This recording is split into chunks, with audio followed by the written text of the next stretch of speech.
The committee will come to order. Welcome and thank you for joining today's hearing entitled Agricultural Perspectives on the Future of the USMCA.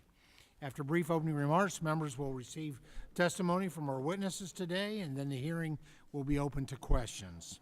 So once again, good morning, everyone, and thank you for joining us today at this important hearing to discuss U.S. agricultural perspectives on the future of the United States-Mexico-Canada Agreement, otherwise known as USMCA. To each of our witnesses, thank you so much for taking time out of your busy schedule to share your expertise with us. As we all know, USMCA is a trilateral trade agreement between U.S., Mexico, and Canada that entered into force on July 1st, 2020. USMCA replaced the North American Free Trade Agreement, or NAFTA, but most importantly, it created a more reciprocal, balanced free trade agreement between our countries. As the agreement is up for review in July, it is more important than ever to talk about what USMCA means for U.S. agriculture. USMCA maintains tariff-free treatment for certain agricultural products while expanding market access for a range of U.S.-grown commodities. This has proven to be extremely beneficial not only to our U.S. farmers, ranchers, foresters, and agribusinesses, but also to U.S. consumers and the economy as a whole. To get us started, I'd like to share a few statistics that highlight those benefits. Economic models show that in 2024 alone, agricultural and seafood exports to Canada and Mexico generated $149 billion in total economic contributions to the U.S. economy, supporting nearly 500,000 American jobs and generating $36 billion in wages. Since USMCA took effect, Mexico and Canada have collectively purchased more than $60 billion in U.S. ag commodities annually, accounting for roughly 1/3 of all U.S. ag exports. Mexico and Canada together account for over 40% of all U.S. dairy exports by value, meaning that USMCA remains the most commercially significant trade agreement for the U.S. Dairy industry. For the U.S. forest product sector, Canada accounts for 39% of imports, and Mexico accounts for 24% of the export market. For fruits and vegetables, exports from the U.S. to Canada and Mexico reached over $7 billion in 2024, representing roughly 2/3 of all global U.S. fresh produce exports. Canada and Mexico together accounted for $4 billion in exports and marketing year 2024 for the soybean industry. In 2025, U.S. meat and poultry exports exceeded $23 billion, and exports to Canada and Mexico accounted for $8 billion of that total. For agribusinesses, USMCA's provisions on things like sanitary and phytosanitary measures help ensure that legitimate health and safety rules do not become barriers to trade. A recent study by Purdue University also has found that North American trade agreements, including USMCA, have helped lower food prices for U.S. households, generating an estimated savings of $700 per year. Now, these statistics and many others across the agricultural commodities prove why USMCA is so important to the U.S. ag industry. Now, I must also recognize that there are provisions within USMCA that could and should be improved upon in the upcoming renegotiations. Canada's implementation of its dairy commitments on both the TRQs and export disciplines have not met the mark. U.S. forest product manufacturers continue to struggle under Chapter 10 binational panel review process. Reinforcing and building upon USMCA's labor requirements, biotechnology provisions, food safety standards, and registration approvals will be paramount. As we look to the coming months, I am confident that the U.S. government will continue to work closely with industry experts and our trading partners to renegotiate and solidify this critically important trade deal. Now, I look forward to hearing from our witnesses today about the ways in which USMCA impacts their operations, as well as what their suggestions are for improvements. So, thank you again to our witnesses for being here today. With that, I'd now like to welcome the distinguished ranking member, the gentlewoman from Minnesota, Ms. Craig, for any opening remarks she would like to give. Thank you, Mr. Chairman. Good morning, and thank you to our witnesses in advance for your testimony today. I look forward to hearing from you about the importance of USMCA, improvements that we can make during this review process, and the overall trade environment. I want to say up front that while I'm happy to have a great group of witnesses before us, I'm disappointed that USTR and USDA did not make themselves available for this hearing. Agriculture is a huge part of USMCA, and this committee needs to have the opportunity to hear directly and publicly from the administration on how they are advancing agriculture interest during negotiations. Right now, America's farmers are facing the worst economic crises since the 1980s. Inputs are up, prices are down, and markets, in many cases, have been decimated. Now more than ever, they need trade certainty to help weather the storm. They are pleading for it, trade, not aid. Yet, for the past year and a half, we've watched this administration do the exact opposite. It's destroyed America's reputation as a reliable trade partner. We've seen an abuse of tariffs and an inconsistent approach to trade barriers that raise prices for consumers while creating an unpredictable business environment. Amidst this cloud of economic uncertainty, family farmers have been able to largely turn to our allies to the north and south as reliable markets for our goods. They've served as ports in the storm during this difficult economic times. Now, by threatening to blow up USMCA, the President and his administration are threatening the last source of trade certainty our farmers have. Their right to have concerns. This President is unstable. In the past year, the President has asked, who would ever sign a thing like this? This might surprise the current Trump administration, but USMCA was negotiated by the first Trump administration and signed by President Trump. And while USMCA may not be perfect, there are certainly improvements that we should make. It's still vital for American farmers, ranchers, foresters, and businesses. In our continued pursuit to feed, clothe, and fuel the world, Mexico and Canada remain our top agriculture trade partners. Our relationships with these allies put money in the pockets of family farmers and creates and supports jobs up and down the food supply chain. In just the last year, my state, Minnesota, exported over $2 billion worth of agriculture products to Mexico and Canada. Our top ag exports are corn, grain, and oilseed milling products and soybeans. Minnesota exported $51 million in eggs to Canada and $44 million worth of sugar to Mexico. In total, agricultural exports to Mexico and Canada support nearly 10,000 jobs in Minnesota. That's 10,000 people in Minnesota able to keep food on their table, raise a family, and put a roof over their head because of North American trade. That's 10,000 Minnesotans whose jobs are at risk because President Trump would rather bully allies than build with them. It worries me when the President calls USMCA irrelevant. It's even more concerning that at a time when we should be working with our allies to lower costs for farmers and fight back the influence of China, that the President announced a new 10% tariff on Canada, Mexico, and the EU. The timing could not be worse for more chaos. Our farm economy cannot take any more shocks to the system. Right now, we need to be strengthening our relationships with allies, not undermining them. And I think that the testimony we hear today will affirm that trade across North America is absolutely vital. I look forward to having a frank conversation today. Thank you again to our witnesses for being here, and Mr. Chairman, I yield back. The chair would request that other members submit their opening statements for the record so the witnesses may begin their testimony and ensure that there's ample time for questions. Our first witness today is Mr. Michael Lichty, the Chief Insights and Optimization Officer at Dairy Farmers of America. Our next witness is Mrs.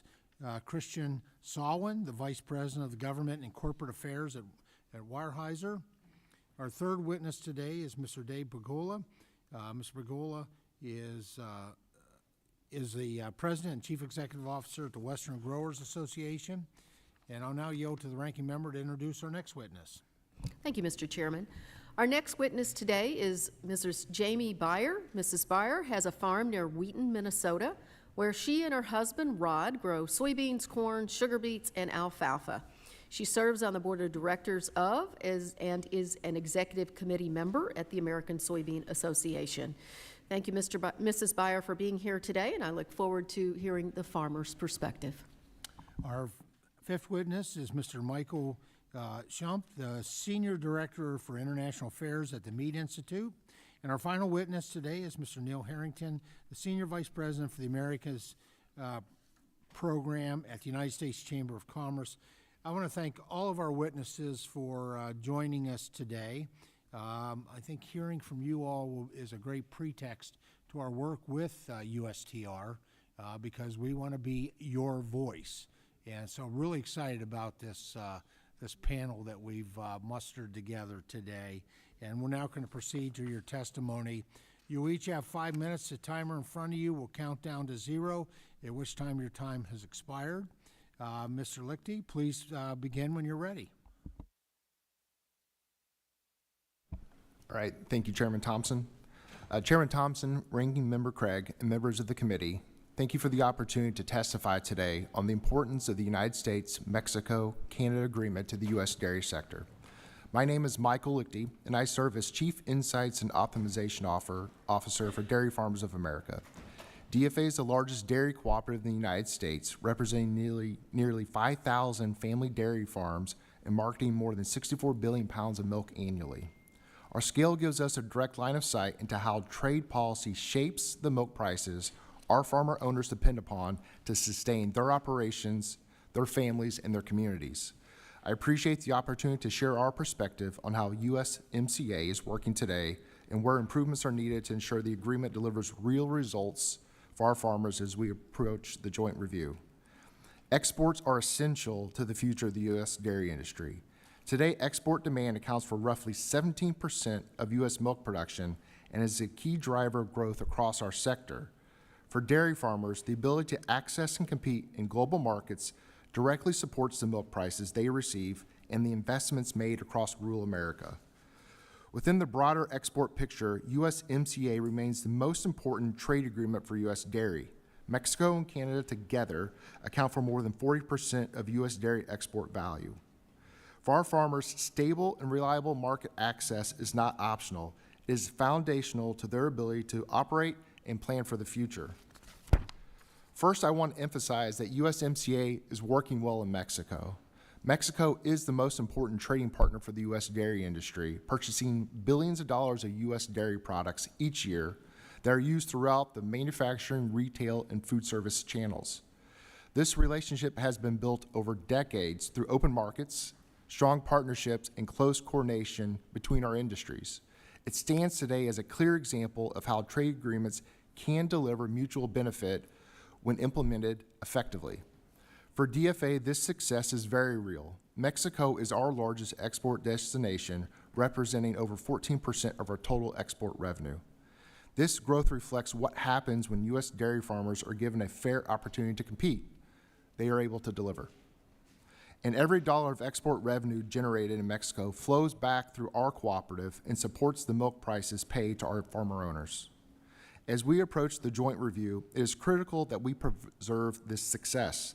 That includes maintaining duty-free access, ensuring that emerging policy developments, such as Mexico's push for milk self-sufficiency or the potential restriction on common cheese names, do not undermine the open market access that has supported our growth thus far. At the same time, USMCA has not delivered the same level of results in Canada. While the agreement established new opportunities for market access, those opportunities have not consistently translated into commercially meaningful outcomes for U.S. dairy exporters. In practice, Canada's administration of its dairy quotas has limited their usability. In some cases, access that was negotiated has been only partially utilized. For example, in 2025, less than 10% of available access under the yogurt quota was ultimately filled. At the same time, Canadian dairy pricing policies, especially for non-fat milk solids, continue to create conditions that distort trade and impact competitiveness for U.S. producers. For our farmer owners, the outcome is clear. Access that exists on paper is not consistently translating into real market opportunities.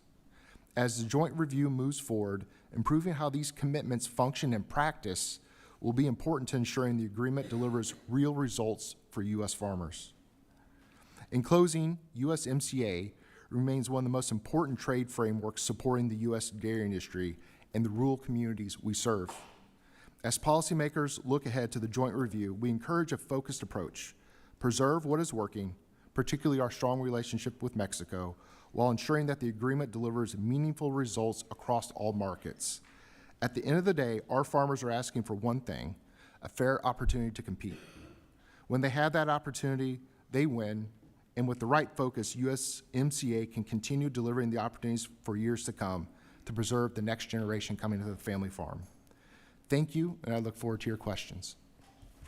Mr. Lichty, thanks so much for your testimony. Mrs. Salwin, please begin when you're ready. Thank you, Mr. Chairman, Ranking Member Craig, and honorable members of the committee. I am Kristen Salwin, Vice President of Government and Corporate Affairs at Weyerhaeuser, appearing today on behalf of the National Alliance of Forest Owners, of which Weyerhaeuser is a member. NAFO represents private forest landowners who collectively own over 44 million acres of sustainably managed working forests in the United States. At Weyerhaeuser, we own 10.5 million acres. We appreciate the opportunity to share our perspectives on why trade policy matters to the U.S. forest products sector and offer some ideas on how Congress can ensure a level playing field for the American forest landowners. American private working forests are among the most productive and sustainably managed in the world. We grow 53% more fiber than we harvest annually. Unfortunately, we are seeing some significant market disruptions. Since 2014, there have been over 35 pulp mill closures and a 20% contraction of logging capacity in the United States. Increasingly, export markets are an important segment of the overall economic picture for our sector. I want to talk a little bit about some trade data. First, in the U.S. log and wood chip exports, these are fairly constrained markets with the trade barriers recently put into place by China in 2025. Our primary trade partners are now Canada, Japan, and Vietnam. Given this concentration, we remain fairly vulnerable to significant price deflation when any of these markets tighten. When looking specifically at USMCA, you'll find that Canada is an importer of hardwood logs and chips and an exporter of softwood lumber and other wood products, while the U.S. exports finished lumber and other wood products to Mexico. That's about 24% of our domestic production in the United States. Good policy can help support the sector and improve market stability for our landowners. We would point you in three main areas. First of all, energy markets. Fixing the definition of woody biomass and the renewable fuel standard to ensure that low value and residual quality wood are moved into energy markets is free to the federal government and is an immediate uplift for landowners and for mills in the United States. Second is housing policy. Housing starts drive lumber demand. NAFO supports the House-passed 21st Century Road to Housing Act, and we hope your Senate colleagues join you soon. And finally, trade policy. Fair and enforceable trade rules are critical, as are the removal of the non-tariff barriers, both sanitary and phytosanitary, and then tariff support for domestic manufacturing operations. The United States should be viewed as a wood basket to the world. We operate under the highest sustainability standards and have more timber than we can process domestically. And unfortunately, year over year, trade data shows that we are actually reducing our exports and not increasing them, and we'd like to see that changed. I'm going to point you to my written testimony on some other areas of trade, such as China, India, and the European Union, but focus primarily on USMCA. For the USMCA, there's a bit of a quirk for us, at least we view it as a quirk, in Chapter 10, which is one of the adjudicatory chapters. It used to be Chapter 19 in NAFTA for those who are interested. We would ask that you consider eliminating Chapter 10 and give it a really hard look. It was originally envisioned as a temporary provision while the WTO was being stood up. In our view, Chapter 10 is obsolete, but can be used to drag out disputes and has become a little bit more political than adjudicatory lately. And in sum, NAFO is committed to being a resource for this committee as you work through these issues. We believe that with the right policy support, America's forests can be an even greater engine for rural prosperity, nature and climate positive outcomes, and national economic strength. Thank you and look forward to your questions. Mrs. Solomon, thank you so much for your testimony. Mr. Pula, please begin when you're ready. Thank you, Mr. Chairman, Ranking Member Craig, members of the committee. My name is Dave Puglia. I'm the President and CEO of Western Growers. Western Growers members produce, pack, and ship fruits, vegetables, and tree nuts from the western United States, but our members operate throughout the United States, and many also operate abroad. In total, our members account for roughly half of the annual fresh produce grown in the United States. I'm very pleased today to be able to provide testimony from our perspective, of the perspective of our members regarding the review of the U.S.-Mexico-Canada trade agreement. First, maintaining tariff-free access. Canada and Mexico rank first and second, respectively, in terms of exports and represent roughly 2/3 of all global U.S. fresh produce exports. Our three markets have been integrated for so long now that many of my members speak about their sales into Canada and Mexico the same way they speak about sales within the United States. Western Growers members thus support maintaining tariff-free access in North America. While there may be some exceptions tied to trade adjudications or other specific cases, the general rule should be duty-free access for produce between our countries. Western Growers also urges that the United States and its partners affirm that USMCA's framework and tools should be the primary vehicle to address trade issues between the signatory nations. We urge the administration to conclude this work quickly in order for trade flows to normalize and for trade tension to abate. While some of our products were temporarily placed on Canadian retaliation lists last year, just as critically, the trade tension between our countries has resulted in Canadian consumers, and by extension Canadian retailers, looking to diversify away from American produce. While Western Growers supports the continuation of a free trade agreement with our North American neighbors, we also believe improvements should be made to USMCA. As members of this committee know, growing and harvesting fresh produce requires a huge amount of human labor. Indeed, labor's share of the cost of production is nearly 40% for fruit and vegetable growers and can be even higher for some. Moreover, average hourly earnings of U.S. ag workers have greatly outpaced wage inflation in recent years. Given this reality, one of the biggest persistent disadvantages U.S. producers have when competing against imports is the disparity in labor costs and standards. Western Growers previously raised this as a top issue during President Trump's first term. Ultimately, significant labor reforms were enshrined to primarily address Mexico's comparatively lax standards. This included wage increase commitments and pathways for signatory countries to sanction each other for violations. We note that there have been successful changes to Mexican labor laws and positive results for certain sectors since USMCA came into force. Nevertheless, there continue to be barriers in place for the promise of USMCA to be fully fulfilled. Mexican government oversight remains underfunded, and various budget reductions or reallocations have challenged the rapid and full implementation of the promised labor reforms. So we support efforts to reinforce and build upon USMCA's labor visions, particularly as it relates to wages and the worker protection laws. Doing so will not only promote better conditions for Mexican workers, but also foster fairer competition with the United States. Regarding bankruptcy challenges, among the key challenges in perishable ag trade across North America is the issue of reciprocal enforceable mechanisms to protect fresh produce growers against non-payment. In the United States, Congress long ago provided a trust mechanism as part of the Perishable Agricultural Commodities Act, which grants fresh produce shippers first priority creditor status in the event of a buyer bankruptcy. In 2024, Canada adopted a similar mechanism. We would urge that in the USMCA review, that Mexico be asked to adopt a similar mechanism to provide equivalent protection for exporters of fresh ag commodities. Such a tool would establish trilateral safeguards ensuring fair and secure trade access. We also called out the need for enhanced food safety provisions. As the chair noted, we have the most rigorous standards in the United States with respect to food safety and inspections. However, we don't see the same commitment south of the border. Because of our concerns about foodborne illness, the U.S. government has increased government inspections of domestic farms, and there has been a boost in private investment by the producers themselves in enhanced food safety systems. Food safety compliance, though, cannot stop at the border. In 2021, roughly 60% of all fruit consumed in the United States was imported, and nearly 40% of all vegetables, with Mexico being the dominant exporter.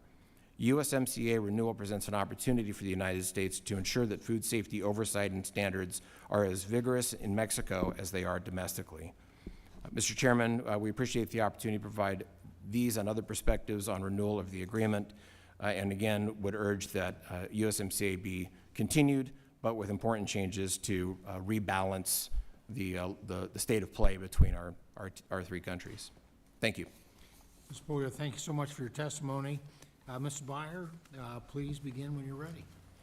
Thank you, Chairman Thompson, Ranking Member Craig, and members of the House Agricultural Committee. It is an honor to join you today to testify on behalf of the American Soybean Association regarding USMCA. As Ranking Member Craig mentioned, my name is Jamie Byer. I farm with my husband in Minnesota and South Dakota, where we grow soybeans, corn, sugar beets, and alfalfa. I also serve as a member of the Executive Committee for ASA, which represents U.S. soybean farmers across 30 soy-producing states. The U.S. soybean industry has a profound positive impact on the U.S. economy, with the entire soy value chain generating an economic impact of $124 billion in 2025. However, the trade uncertainty plaguing our industry this marketing year highlights the importance of stable, long-term trade relationships for U.S. soy. Soybeans are the largest agricultural export in the state of Minnesota and the U.S. at large. Robust international trade is a top priority for ASA, and we work together with the U.S. Soybean Export Council and the World Initiative for Soy and Human Health to continue operating and opening new global markets while maintaining long-term export customers. According to the Agricultural Coalition for USMCA, which includes nearly 50 U.S. ag groups, including ASA, agricultural and seafood exports under USMCA generated $149 billion in economic output, supporting nearly 500,000 U.S. jobs and $36 billion in U.S. wages. Since the USMCA was enacted, the value of ag exports to Canada and Mexico has increased by 47%, compared to only 18% for the rest of the world. For the U.S. soybean sector, the importance of USMCA cannot be overstated. USMCA has provided stability and predictability for integration of North American agricultural markets, especially through the guarantee of duty-free treatment for soy and soy products. In the last complete marketing year, Canada and Mexico together accounted for $4 billion in exports, or just over 13% of total soy complex exports. In addition to this, Canada also remains the top export market for biomass-based diesel, a key value-added market for U.S. soy. USMCA upgraded NAFTA in several important ways, particularly through the inclusion of a strengthened chapter on sanitary and phytosanitary measures, which builds on the rules that already apply as part of the World Trade Organization's SPS agreement. The revised agreement also included a novel section on agricultural biotechnology that preempted disruptive trade barriers stemming from the use of genetically engineered traits. Both additions modernized the agreement for U.S. agriculture. ASA's top priority in the 5-year review of USMCA is the wholehearted preservation of the trilateral agreement between the countries that maintains the comprehensive duty-free access of USMCA, the WTO plus SPS chapter, and an effective dispute settlement mechanism. We support a full 16-year extension of the current agreement and do not advocate for major changes to existing provisions of the agreement. USMCA is critical for the U.S. soybean sector and should be continued without creating disruptions or additional uncertainty. However, there are minor adjustments to USMCA that the three parties could consider, including adjustments that help the agreement better facilitate agricultural trade. These recommendations include setting maximum residue limits more effectively without undermining the effectiveness of regulatory approval processes, and harmonizing grain inspection across the three parties to minimize transportation delays and support efficient agricultural shipping. These small improvements to USMCA would benefit agricultural trade and prevent additional barriers to trade. Again, ASA strongly supports a full 16-year renewal of USMCA without delay, as soybean farmers continue to face a challenging economic landscape. Failure to renew USMCA would be catastrophic. Maintaining free, open, rules-based, and fair trade with North America is critical for the continued success of U.S. agriculture. USMCA, in many ways, is the gold standard trade agreement. President Trump negotiated this agreement. Overwhelming bipartisan majorities supported it, and entire industries, companies, farmers, and families depend on it. Thank you again for the opportunity to testify on behalf of U.S. soybean farmers. ASA appreciates the committee's focus on the importance of USMCA renewal to the ag industry. I look forward to your questions. Mrs. Byer, thank you so much for your testimony. Mr. Shump, please begin whenever you're ready. Thank you, Chairman Thompson, Ranking Member Craig, and members of the committee for the opportunity to testify today. My name is Michael Shump, and I'm the Senior Director of International Affairs at the Meat Institute. I am here today to underscore the U.S. meat industry's support for the U.S.-Mexico-Canada agreement and to respectfully request that members of this committee work in consultation with the Trump administration to preserve the agreement's benefits for American agriculture. The Meat Institute is the U.S.'s oldest and largest trade association representing packers and processors of beef, pork, lamb, veal, and processed meat products, and Meat Institute member companies account for more than 95% of U.S. output of these products. The U.S. meat industry supports more than 3.2 million jobs, providing $205 billion in labor income, and generates $912 billion in total sales. International trade is particularly vital for the long-term strength and growth of the U.S. farm economy. In 2025, U.S. meat and poultry exports exceeded $23 billion, and exports to Canada and Mexico accounted for $8 billion of that trade. That represents 35% of our total U.S. meat and poultry exports. USMCA has fostered an integrated North American meat industry that has created opportunities for U.S. meat exports to flourish worldwide and for American agricultural producers, workers, and consumers to thrive. It is the world's gold standard trade agreement, eliminating most tariff and non-tariff barriers on U.S. meat and livestock products, and has yielded a predictable, transparent trade environment for American businesses, rural and agricultural communities, and American workers. In 2025, Canada was the U.S.'s fourth largest export market for beef and pork by value, and the second largest market for our poultry exports. Canada is the top market for U.S. processed pork products like bacon, ham, and sausages, which boost the U.S. pork industry's revenue while offering protection against volatile demand for these products in markets like China and Southeast Asia. Meanwhile, Mexico was the U.S.'s third largest beef export market by value and the top value destination for U.S. pork and poultry exports in 2025. Mexico is a key market for U.S. beef and pork variety meats, products like beef tongues and pork jowls, which find stronger prices and consumer demand outside the U.S. Beef exports to Canada and Mexico added $91 in value per fed head, and pork exports to both markets added more than $28 per market hog in 2025. Maintaining this robust U.S. meat trade with Canada and Mexico is crucial to reclaiming America's agricultural trade surplus. Walking away from or significantly undermining the agreement would drive up the trade deficit, depress wages, spur increased processing capacity in Canada and Mexico to the detriment of U.S. agricultural producers, and raise costs for American consumers.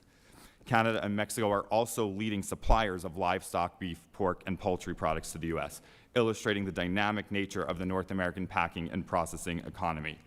Imported products from our USMCA partners contribute to the resilience of the U.S. food supply chain, complement rather than displace domestic production, and moderate inflationary pressures driven by strong demand. In fact, imports from Canada and Mexico generate $3.4 billion for American cattle producers and meat companies. Renewing USMCA is also imperative to our national security. The integrated supply chains across North America reduce dependence on adversarial countries for critical food and agricultural inputs, and have made the U.S. less vulnerable to geopolitical disruptions that could threaten our own economic and security interests, including our food supply. USMCA prevents competitors and adversaries from siphoning off market share that has been cultivated for decades by American farmers and ranchers. Thanks to USMCA's promotion of science and risk-based trade, strong consultative and dispute settlement provisions, and enforceable access commitments, the U.S. meat industry is not subject to excessive and unwarranted regulatory regimes. USMCA ensures that within North America, U.S. exports and American farmers, ranchers, and businesses face the fewest regulatory barriers and enjoy the most unfettered access to the Canadian and Mexican markets. When issues do arise, the agreement's consultative provisions are appropriately designed to adjudicate disagreements and, crucially, enforce decisions to guarantee compliance. No other trade agreement can boast the same success. I appreciate the opportunity to provide this testimony and stand ready to work with you to support the preservation of the USMCA for the benefit of the U.S. meat industry and the broader American farm economy. I look forward to taking your questions. Ms. Shump, thank you so much for your testimony. And Mr. Harrington, please begin when you're ready. Chairman Thompson, thank you. Thanks to Ranking Member Craig and the distinguished members of this committee for this really important opportunity to talk about USMCA's impact on American agriculture. We at the U.S. Chamber are unabashed supporters of USMCA because the agreement has proven itself indispensable to U.S. businesses, farmers, growers, producers, workers, and consumers. More than 13 million American jobs depend on trade with Canada and Mexico, and the USMCA has fostered U.S. economic growth in a manner that supports many additional high-wage positions. U.S. manufacturers export more made-in-America goods to Canada and Mexico than they do to the next 12 largest U.S. export markets combined. Canada and Mexico are the top export destinations for more than 100,000 small and medium-sized American businesses, including many family farms and growers, which benefit from the USMCA's first-of-its-kind provisions catering specifically to SMEs that serve as our economy's primary engine of job creation. Our North American neighbors are also the source of critical imports, essential to the competitiveness of U.S. industry and manufacturing, many of which are unavailable from domestic sources at reasonable prices or in sufficient quantities. Indeed, no sectors embody the success of USMCA more than food and agriculture. Canada and Mexico are the destinations for a full one-third of U.S. ag exports, totaling $59 billion annually. Canadian and Mexican foreign direct investment in the U.S. And U.S. food sectors totaled $17 billion in 2024, up more than 25% since USMCA's entry into force in 2020. Best-in-class sanitary and phytosanitary rules have helped ensure transparency, information sharing, and science-based decisions on which U.S. food and ag interests rely in all three countries. And no sector better exemplifies the deep intertwined supply chains and co-production which have become true hallmarks of the USMCA's efficiency. Canada and the U.S. boast deep intra-industry connections that support trade within sectors and products such as grains, feed, beef, and pork. Mexico and the U.S. enjoy a complementary trade relationship that sees grains, oilseeds, and meat flow south, while vegetables and fruit that the U.S. doesn't produce in the winter or in sufficient quantities flow north. As the joint review process advances, the Chamber's priorities are straightforward. First, maintain and strengthen the trilateral rules of the USMCA that support jobs and enhance North American competitiveness. Second, provide certainty and confidence to investors and producers by completing a transparent, expeditious, and orderly joint review. And third, secure a renewed commitment to full compliance with the agreement and enforce the terms when compliance falls short, including in the food and agricultural sectors. My colleague Michael mentioned that Canada is falling short on USMCA compliance and implementation on dairy market access. Mexico is failing to adhere to its obligations related to the pace of approvals for agricultural biotechnologies and food products. And in imposing tariffs on Canada and Mexico, the U.S. is in violation of the USMCA's core commitment to maintain tariff-free trade within North America. Section 232 tariffs on steel and aluminum, in particular, have adversely impacted prices of products ranging from farm equipment to food and agricultural packaging. Indeed, today's hearing coincides, as you mentioned, Mr. Chairman, with the release of the Purdue report this week, which we find extremely instructive. U.S. households save an estimated $700 annually on food costs in today's dollars, equivalent to roughly 7% of household spending. Food spending, I should say, thanks to USMCA. Every 1% reduction in food tariffs is associated with an average 2.8% decrease in food prices over time. The benefits of tariff-free trade in North America are greatest for lower-income households, which spend a larger share of their budgets on food, and reversing USMCA tariff preferences would increase food prices and place additional pressure on household budgets. I will close by echoing the message conveyed in a bipartisan letter to the U.S. Trade Representative last November by over 100 members of the House of Representatives, including many of you on this distinguished committee. Quote, USMCA was truly a landmark agreement for American agriculture when it entered into force, and its positive impact on U.S. agriculture has yet to reach its maximum benefit. At a time when economic challenges threaten the livelihood of family farms, producers need certainty provided under the USMCA more than ever, end quote. The U.S. Chamber could not agree more with those sentiments, and we will continue working closely with all of you to ensure that the U.S. farmers, growers, processors, and producers who've been a true backbone of this country's economy can continue to leverage duty-free trade in North America to create jobs and drive growth. Thank you again for the opportunity to testify, and I look forward to your questions. Mr. Harrington, thank you so much for your testimony. At this time, members will be recognized for questions in order of seniority, alternating between majority, minority members, and in order of arrival for those who joined us after the hearing convened. You'll be recognized for 5 minutes each in order to allow us to get to as many questions as possible. And I now recognize myself for 5 minutes. The U.S. dairy industry has faced persistent challenges from Canada due to their unwillingness to implement their tariff-rate quotas in a way that allows full market access for U.S. dairy farmers. In 2025, the U.S. access negotiated under the yogurt and buttermilk quota was 4,135 metric tons, but only 382 metric tons were actually filled, representing just 9% of the utilization Canada had already committed to. Given the challenges with Canada, what specific outcomes is the U.S. dairy industry seeking to create a more fair and balanced trade agreement with Canada? Mr. Lickey? Yep. First off, Chairman Thompson, I'd just like to acknowledge your leadership with the Whole Milk for Healthy Kids Act. We, as participants in the industry, see that as such impactful legislation, not only to our farmers, our industry, but also just ensuring the continued nutrition, that access for our children, and nutrition that tastes good in our minds.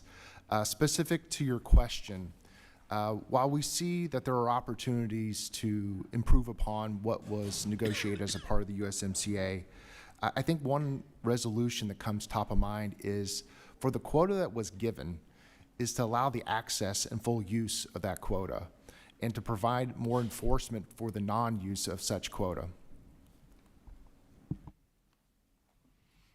Well, thank you for that.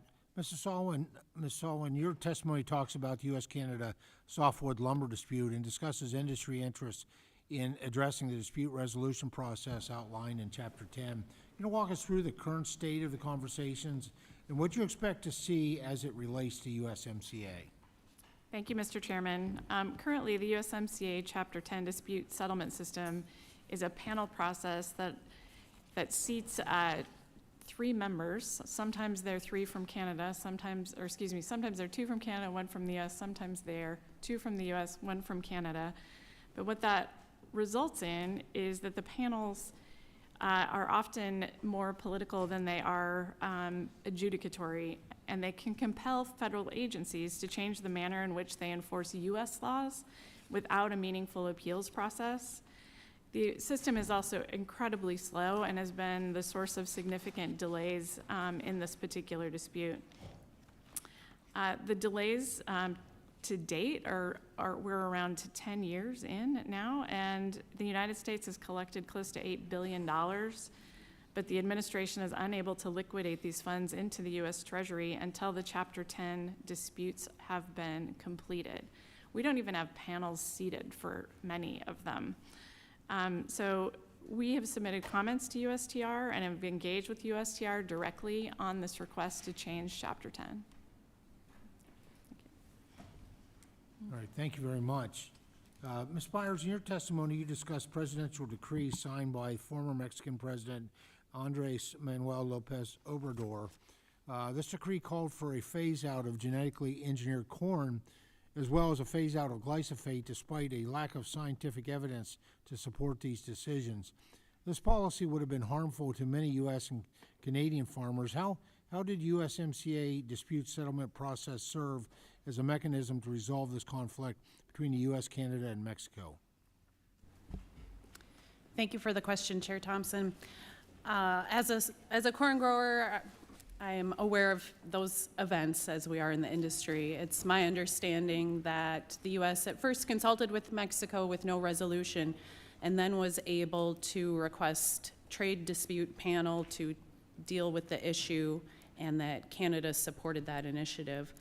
The panel convened, it was able to review scientific evidence, legal arguments, and written testimony, and was able to come up with a plan for compliance with Mexico to have that issue resolved in a relatively timely fashion. So what we have seen in that sort of example is, despite prior testimony, we were able to move this issue out of the political arena into a rule-based legal process that utilized an independent panel and that supplied consequences if the country violated the commitments, and that the trade agreement becomes a path to compliance because there's that risk of losing the benefit of all those beneficial terms in the agreement. Well, thank you very much. I'm going to yield back to what few seconds I have left. Now recognize the distinguished gentlelady from Minnesota, the ranking member, for 5 minutes. Thank you, Mr. Chairman. Ms. Spire, thanks for being here with us today. You know better than anyone how resilient Minnesota soybean growers are, but I also know that the last 18 months have been incredibly challenging. In ASA's comments to USTR on the importance of USMCA, it concluded by saying failure to renew USMCA would be catastrophic. Given the market loss in China and the growth of Brazil as well as Argentina, would soybean growers be able to withstand the cancellation of USMCA? And what would that mean practically to growers across the Midwest, and how would the end of North American trade help our competitors? Thank you for the question, Ranking Member Craig. Soybean wouldn't choose to be in the spotlight as they have for the past 8 years. It's brought a lot of awareness to how our industry operates and our reliance on the export markets. So UMCA for us is kind of a shining star because it provides baseline export market facilitation, but also is an example of how we can grow the industry under a trade agreement. So in contrast to sort of the things happening with China, where we're maintaining quota levels and maintaining trade, we've been able to successfully grow the markets into Canada and Mexico, so 2 times the exports over the life of NAFTA and USMCA to Canada, and 4 times into Mexico. So we consider it a big win, and it's very useful for us. Thank you so much. Mr. Schump, in my state of Minnesota, turkey and pork producers are extremely dependent on trade across the northern border with Canada.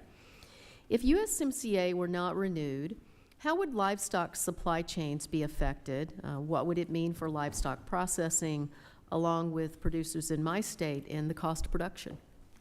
Thank you for that question, Ranking Member Craig. So as you know, USMCA has underpinned the growth of an extremely integrated North American meat and livestock industry. That's valued at over $16 billion when you include all of our products. And so livestock, typically from Canada and Mexico, live cattle, live hogs from Canada, travel across the border multiple times often. Those livestock imports help support operational capacity for American feedlots as well as for meat and poultry processing companies. And then the meat that is produced from those companies is then either shipped back to Canada and Mexico, exported to the world, or shared here domestically with our consumers. And so if we were to disrupt USMCA, we would disrupt those critical supply of livestock imports as well as the meat that comes from those products. Thank you so much. Mr. Harrington, a recent study by Purdue University found that the pass-through from tariff reductions under NAFTA and continued under USMCA are responsible for saving U.S. households roughly $700 in grocery cost every year. Families are already struggling to afford food due to the tariffs, So as I see it, Americans are at jeopardy of losing these savings if USMCA is terminated. How would a further increase in grocery cost impact American families? And if USMCA were terminated, is there any plausible way to realize similar savings in the short term through other policies? Thank you so much, Ranking Member Craig. Thank you for recognizing the Purdue study. We agree with it. Its findings are incredibly important, underscoring USMCA's support for affordability. And at the end of the day, we believe it's consumers that really do benefit most from the efficiencies of the agreement. Yes, in that study, it also indicated that for every 1% reduction in tariffs, you see a 2.8% savings in household savings rate on food-related costs. It's most beneficial to low-income consumers because obviously low-income consumers spend a greater proportion of their budgets on food products. And exactly to your point, if the study also shows conclusively that if we were to lose duty-free access and all the benefits that USMCA provides consumers, household goods, specifically in food and agricultural products, would rise. There's no question about it. Thank you.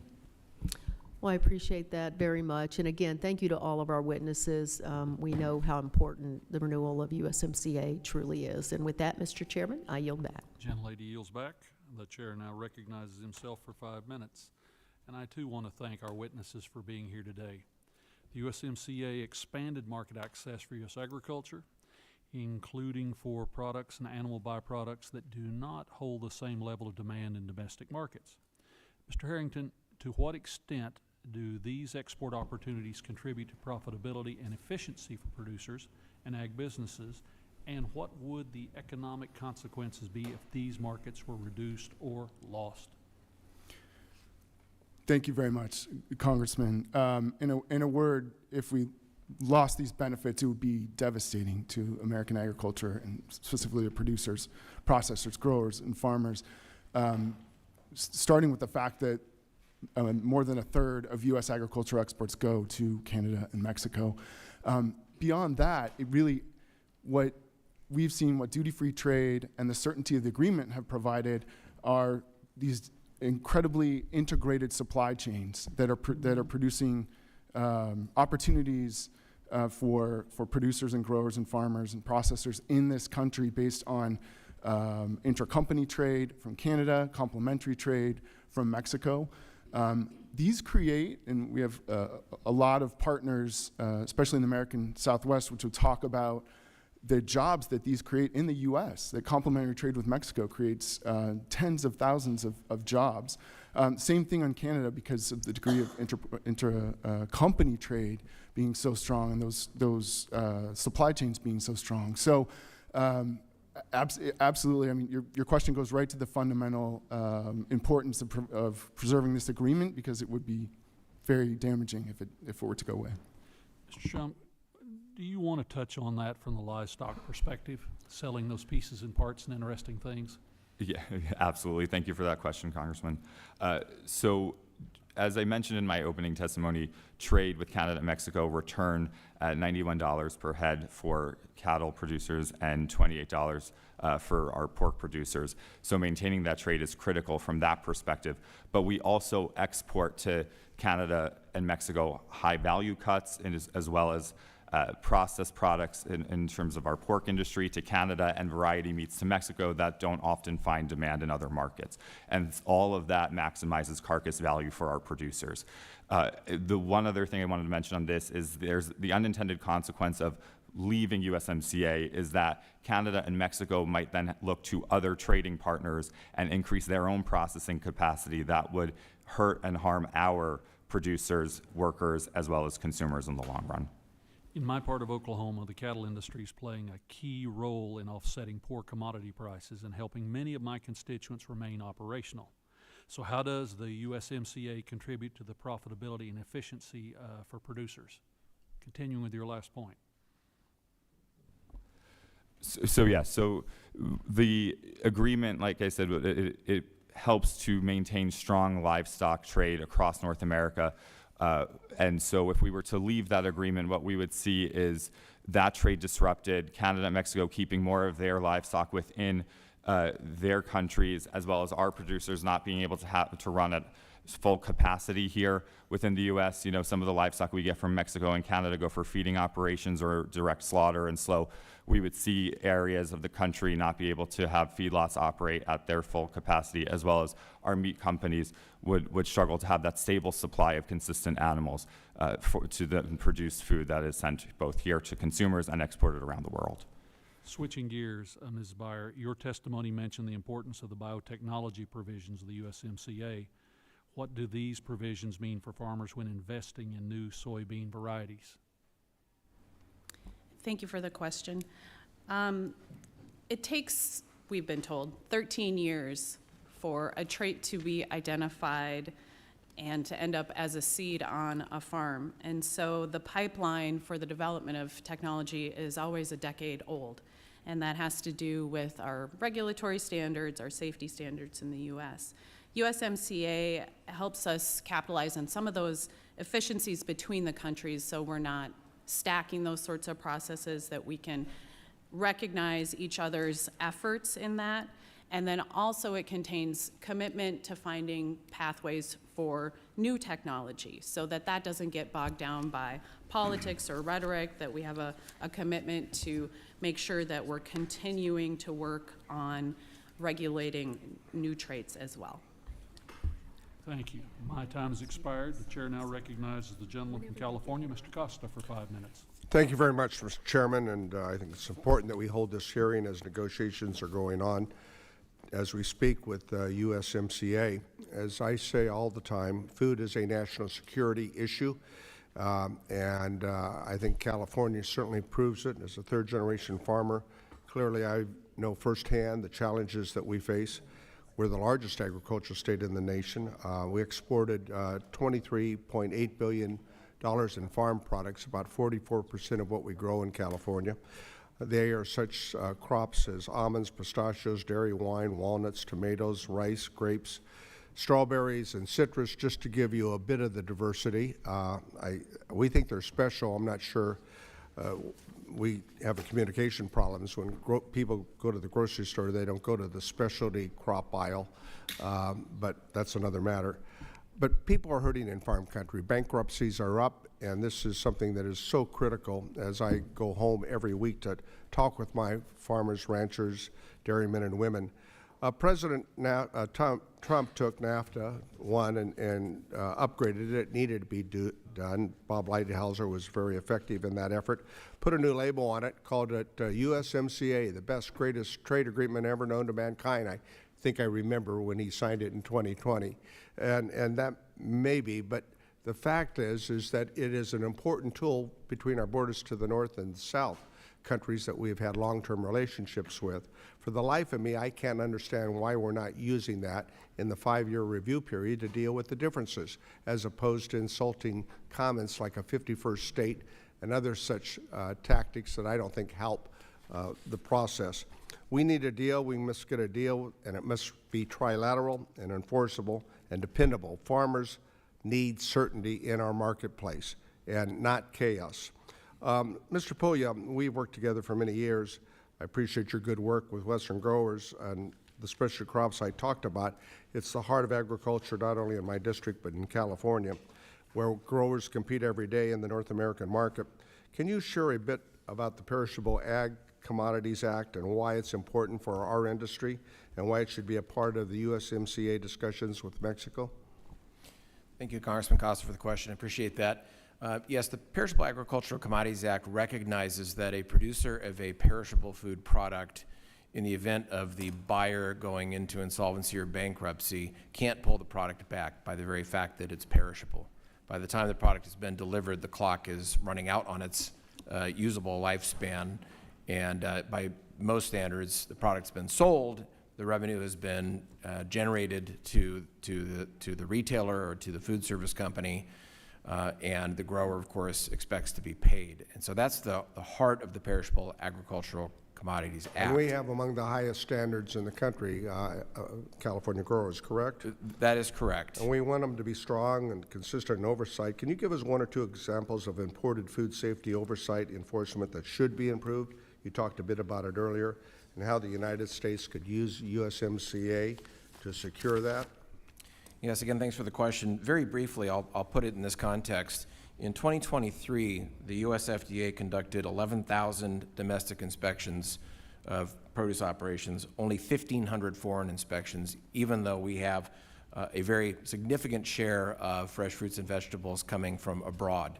I could show you a case of disparity between an American producer of a fresh produce product and a Mexican producer of the same product, in which case the American producer was subject to much more rigorous standards, much more rigorous testing, and follow-on activity from the FDA, while the Mexican producer was not. And so I oftentimes think that's an area for improvement. These are non-tariff barriers that we have to deal with, and I think if you could submit that information to the committee, it would be helpful.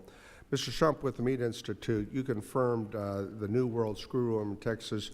USDA has confirmed a new detection in June 3rd. In practical terms, what in animal health issues like the screwworm happens, what does it mean for U.S. beef exports? Thank you for that question. At first, I want to just state that New World Screwworm is not a food safety issue, and USDA does inspect all of our animals before they go to slaughter and all carcasses before anything would enter the food supply. What we are happy to see is USDA's focus on regionalization and zoning agreements with our trading partners. There should be no impact, according to the World Organization for Animal Health, on any meat product exports. So we would expect those to continue to be exported around the world. Thank you. My time's expired, Mr. Chairman, but I'd like to submit for unanimous consent a letter that I sent earlier with regards to the issue of naming names like Asagio, Feta, Gorgonzola, and their impact on the EU-Mexico trade deal takes effect. It's important that we get these brand naming things worked out, and I hope that's a part of the negotiation. Seeing no objection, so ordered. The chair now turns to the gentleman from Georgia, Mr. Scott, for 5 minutes. Thank you, Mr. Chairman. And I, too, as Mr. Costa mentioned, the non-tariff trade barriers, are very concerned about the non-tariff trade barriers that continue to create challenges for us. But Mr. Puglia, recently a bipartisan group of 78 members joined me in sending a letter to Ambassador Greer discussing the challenges for U.S. specialty crops that are harmed by the dumping of Mexican produce into the United States. Just making him aware of the challenges as we go forward with USMCA negotiations. Members from all over the country signed this, including members from your state. What suggestions do you have and that can help our specialty crop growers that are negatively impacted by Mexican imports? And again, we're for trade. We're for competitive and balanced trade, but it is the dumping of product into our country, specifically at harvest time, that is so challenging in my area. Thank you, Mr. Scott. I appreciate that question. I would just start by saying that I'm a little envious of some of my colleagues here who represent a single agricultural product. I have 300 plus different agricultural products that fit within the specialty crop category. And I say that because I have to be fair to my colleagues in the specialty crop industry who are not at the table. We are not of one mind on your question, sir, and I think you know that. That's correct. But I think this goes to the point that it's a matter of fact-specific situational circumstances. My colleagues in the Southeast have made a very compelling case, and I think that they have availed themselves of some of the trade tools that we have currently on the books.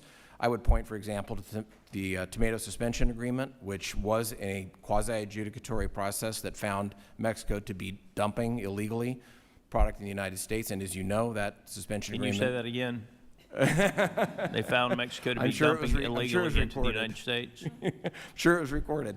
And as you know, the suspension agreement has been terminated, and there's now a 17% tariff as a result on Mexican tomatoes into the United States. And so I think as we look at 300-plus different crops, many of which are going across the border both ways with value-add process along the way. I think you have to look at each case in a very specific way, and I think there are regional implications that vary across the country. Trade is important, and it needs to be competitive and balanced. It is different by region, and it's different by the size of grower as well. Western growers have many that grow on both sides of the border, and Mexico is a country that is our neighbor, and we need those good trade relations. Ms. Swain, I want to move to you. As you know, I represent South Georgia. The timber prices, specifically southern pine, is way down. You shared in your testimony that U.S. forestry industry has experienced 35 pulp mill closures, many of which are in my state of Georgia, resulting in $800 million in annual forest revenue losses. Additionally, the U.S. pulp industry has seen an 18% year-over-year decline in exports to Mexico. What meaningful changes could be made in USMCA to better assist the U.S. forest industry, specifically with trade with Mexico? Thank you, Mr. Scott. I want to be careful to not attribute the pulp mill closures primarily to trade policy because that would be a little bit misleading. The closures reflect a long-term structural decline in domestic demand for pulp and paper products, so this is kind of a market problem, not a trade problem. We don't think that USMCA is necessarily the right tool for addressing mill closures or the material that used to go to the mills, which is the forest landowner issue that I represent. We think the right tool for that is fixing the renewable fuel standard to create domestic demand for that low-value wood that these mills used to absorb, and that is NAFO's top domestic legislative priority, and it costs the federal government nothing. I agree with you on the renewable fuel standard issue. I don't agree with you on some of the other comments there, but that's just respectful differences of opinion. I will say this, the European Union deforestation regulation in my last 15 minutes is one of those non-tariff trade barriers that is an extremely unfair burden that has been put on major industries in our states. Would you at least agree with me with that? Absolutely, and I think you will see that the EUDR, colloquially referred to, is a part of my written testimony. Yes, ma'am. It puts a significant compliance burden on U.S. growers and producers.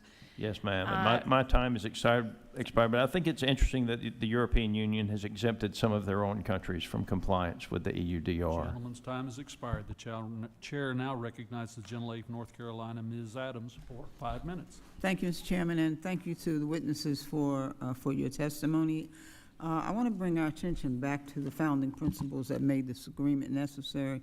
The USCMA was founded to be a mutually beneficial win for North American workers, farmers, ranchers, and businesses, and its intent is to bring greater overall relations and unity between North American partners, Canada, and Mexico. However, we now entered a period where this deal, if not renewed with reforms, could do more harm than good because of this administration's ruthless trade agenda, which includes using tariffs or threat of them to force compliance and as a punitive foreign policy tool to achieve domestic policy objectives. I represent North Carolina, and North Carolina alone, the USMCA has supported over 300,000 jobs through exports. Of these jobs, 36,000 and more were in my district. So I do understand the importance of the agreement, not only to the great state of North Carolina, but to my constituents in Charlotte and Mecklenburg. The USMCA is meant to be as good to our families as it appears on paper. So let me start with you, Mr. Harrington. According to data from USDA, North Carolina is the country's 13th largest agricultural exporting state, shipping $4.5 billion in domestic agricultural exports abroad. In 2025, Canada was the state's largest export market with $8.6 billion in exported goods. North Carolina also exported $5.3 billion worth of goods to Mexico in the same year. So without a strong trade agreement, North Carolina's exports to Canada and Mexico could face millions in extra tariffs and extra taxes. So what are the potential immediate risks to agriculture supply chains and the credibility of American farmers in leading agricultural states such as North Carolina if this renewal is postponed for the 16-year renewal, if the 16-year renewal is not ratified? Thank you very much, Congressman Adams. Absolutely, your question hits on some really important points. I think certainly for North Carolina growers, producers, farmers, the agreement has been critical. What has also been critical is investment in the state from Canadian and Mexican companies because of these integrated supply chains have created jobs. I think the bottom line for us is that the agreement has really created certainty in terms of establishing rules of the road that companies can depend on. And that's why we're so focused on another 16 years of renewal for this, because that's the certainty that companies need.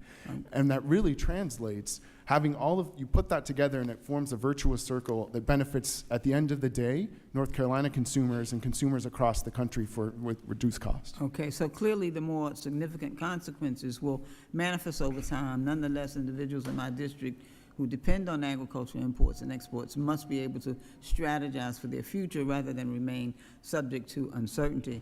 Now, Mr. Shrump, U.S. farm trade is still running a deficit that's currently $19.7 billion in the first few months of this year, and estimated to climb to about $50 million by the end of the year. For North Carolina, that national deficit hits close to home. My state leads the country in sweet potato production, ranks third in pork production, yet our farmers are absorbing high operational costs while trying to stay competitive across borders. So given that record deficit, what specific enforcement tools should the U.S. advocate for in 2026, USMCA review to keep Canada and Mexico committed to American agricultural markets rather than turning to competitors like Brazil or the European Union? Thank you for that question. I think that the most important thing for the meat industry in the U.S. is to maintain USMCA as it currently is. If we were to withdraw or make significant changes that would undermine the agreement, that would definitely give countries like China, Brazil, the European Union more access to those markets, which would undermine our ability to export there. Canada and Mexico would turn to those export markets, and that would only increase our trade deficit. For the meat industry, the way you turn around the deficit the agricultural trade deficit is to ensure a strong, healthy, vibrant, long-term USMCA. Well, thank you very much. I only have 6 seconds, so I'm going to yield back, and I'll send my question to you, Mr. Harrington. Thank you. Thank you, Mr. Chair. I yield back. The chair now recognizes the gentleman from Nebraska, Mr. Bacon, for 5 minutes. Thank you very much. I appreciate all of you being here today and your testimony and taking questions. My first question is to Mr. Harrington. If you could just briefly characterize, has USMCA been great for our exports and great for our economy? Absolutely, Congressman. We've seen, I think, a 25% growth in exports over the 6 years that USMCA has been in effect. So it's very important for us, in my view, to get it renewed. The president has negotiated, quote, from his feedback, about 19 agreements, but they're more verbal. I think it's important that he get this on paper. We get agreements, get them approved through Congress so that we can start leveraging these agreements, because I don't see enhancements right now in our exports, whether it's corn, soybeans, beef, pork. But we haven't seen any uptick in our exports on these verbal agreements that the president has had during these tariff negotiations. Have you seen any impact? The reciprocal agreements, sir? Right. The reciprocal agreements, I think, I would characterize them as kind of too early to tell. Most of them are, a month or two old, a little bit more. So we need to get these on paper and get them to Congress and formalize them, because it doesn't do any good when the next president comes in and they get ripped up. So we got to turn this into action, in my view. Mr. Light, if I may, you were talking a little bit about dairy and some of the issues there in the USMCA. Tell me if I'm wrong or if I got this right. I understand that the USMCA has provisions that allows Canada to have some protectionist measures on dairy, and in turn they gave us some on wood. Is that true? I guess as it relates to the impact on wood, I'm not aware of that. but in terms of what we were able to access, yes, we were given the ability to fulfill some quota limits. However, it's just they have not been fully used to this point, and we look for ways to be able to more fully fill those quota and be able to provide the consumers in that country American dairy products that can fill their needs. I'm of the view that we got to renegotiate this part of the USMCA, but I don't really blame Canada for what they're doing because it's written into the current agreement, just as it is for us on wood. Though I think this is an area that we can make better with a 5-year extension. Back to Mr. Harrington, if I may. I have a lot of businesses in Omaha that I work with that represent Omaha, and they're telling me some of the anger that they're hearing from Canadian counterparts in response to some of the president's comments about the 51st state. I think our tourism's down in half. They're canceling contracts. What are you seeing at the chamber right now with our economic relationship with Canada? It's been strained. It's, I think you characterize the impact on brand USA in Canada very correctly in saying it's been a very challenging set of circumstances for our brands there, our companies operating in Canada. Also, in some of your districts here, I'm sure you see Convention and Visitors Bureau numbers down from Canadian travelers. The numbers are down. So this is something that we are very focused on and trying to get this review completed and the negotiations completed because Brand USA is. I'm sort of an old school Republican, a Reagan Republican. We're blessed to have an ally up north with the longest undefended border, and we've had great trade, and I just don't see where these slights and talking down to our neighbor has been helpful at all. I don't think it's gained us one advantage. One last question for Mrs. Beyer, and Mr. Shump. How has global tariffs affected your industries? Are you seeing pushback?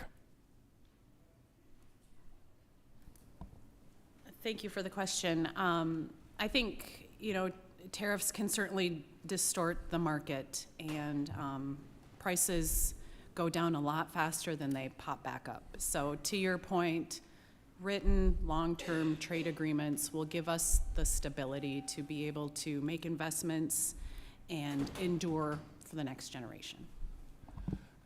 Thank you for that. I'll just add that what's been critical for us is all of the USMCA exemptions. So for any compliant product like meat and livestock, they have been exempted from all the tariff actions. And so we would recommend that those be continued because that's been critical for our farmers, ranchers, and meat, poultry packers and processors. I'll just close, and I appreciate your feedback. Republicans have long supported pinpointed tariffs if somebody's treating us unfairly, but we haven't supported global tariffs since the 1930s. It goes against Milton Friedman, it goes against Adam Smith, and I just think we've learned free trade, if it's fair, is the best for consumers. And with that, I yield. Gentleman yields back. The chair now recognizes the gentle lady from Connecticut, Mrs. Hayes, for 5 minutes. Thank you. The USMCA is critically important to my state and my district. I'm from Connecticut, and trade with Canada and Mexico supports nearly 30,000 jobs in the district and more than 156,000 jobs across Connecticut. Together, our two North American trading partners purchase more than $1 billion in goods and services from my district and $5.5 billion from the entire state each year, making the USMCA critically important to our local economy. With the scheduled review of the USMCA approaching, it's important to recognize what the agreement has provided for: stability. The predictability of USMCA is essential for export planning, production decisions, and investments for businesses and industries relying on cross-border supply chains. But the on and off tariff approach of President Trump the on and off tariff approach that President Trump has taken has led to price fluctuations and unpredictable market conditions. At a time when household budgets are tight, the USMCA is especially crucial as it helps support affordability by keeping North American trade predictable and stable for consumers as well as businesses. My question is for Mr. Harrington. You mentioned that the U.S. Chamber of Commerce supports trade policies to make the United States the best place in the world to invest, build, hire, and innovate. How have the tariff policies implemented by this administration impacted the work of the Chamber, the work that the Chamber is doing to achieve these goals? Thank you, Congressman. Duty-free trade, as you well said, has served North America and Connecticut extraordinarily well. That's 30 years of since NAFTA came into force. It's the chamber is very clear, has been very clear, and recognizing something one of my colleagues said. It is important to recognize that the exemption of USMCA compliant goods from tariffs has been an important step forward. Certainly for our broader economy, for processors, growers, and consumers, and down the line. But the tariffs, specifically Section 232 tariffs that remain, are incredibly damaging both to businesses and manufacturers. Hugely important and consequential in the agricultural packaging, food packaging. 40% of canned goods cost is represented in the aluminum itself. So tariffs on our partners such as Canada, who provide 80% of imported aluminum, are harmful to our economy. The Chamber's been clear about that. And so that's why with this review, we are, as I said in my opening remarks, we are very clear that duty-free trade exclusively needs to return to North America in the USMCA context. Thank you. Canada and Mexico are not only our top trading partners, but we make things together, creating a highly integrated supply chain across a wide range of industries. For example, Connecticut imports certain types of metals like copper, nickel, titanium, zinc, and lead, making up the largest portion of its imports from Mexico, over 61%. Connecticut families rely on these imported metals to produce manufactured goods, including machinery, aerospace, and aviation parts, which account for more than 92% of all goods exported from our state. And Canada is the primary destination for these exports. Again, Mr. Harrington, if USMCA is not reauthorized, what kinds of imports do you expect to see in a state like Connecticut, which serves as an intermediary in cross-border supply chains? Yeah, Not imports, impacts, I'm sorry. That's okay. Yeah, I think, I mentioned in my opening remarks, the criticality of both Mexico and Canada in providing the U.S. The intermediate goods, especially in metals. Your metals examples is well taken. That we can't either supply ourselves or are not affordable to produce in this country. And so that's why, again, we at the Chamber are so focused on ensuring that this review leads to a return of complete tariff-free trade to North America. Thank you, and thank you for your answers. They were most helpful. I yield back. I thank Joe Lee. Joe Lee yields back. And now I'll recognize Mr. Mann from Kansas for 5 minutes. Thank you, Mr. Chairman, and thank you all for being here today. I represent the 1st District of Kansas, which is one of the largest ag-producing districts in the country. I can wrestle with my friend here from Iowa if it's the largest or second largest, but the point is we raise a lot of ag products, and we've got to have markets, both domestic and foreign, for these ag products. We also, by the way, have to have a great transportation network to get these products out of the fields, out of feed yards, to the mouths that are going to consume them. I appreciate we're having this conversation. I think we got to remind everybody, the USMCA was a 16-year deal, and there was a 6-year review period built in, which is incredibly important because I think too often we enter into these trade deals, there's no review period, and so we look up after a few years and realize we are being taken advantage of. So I'm glad we're having this conversation. I'm glad this review time was built in to prompt some important conversations.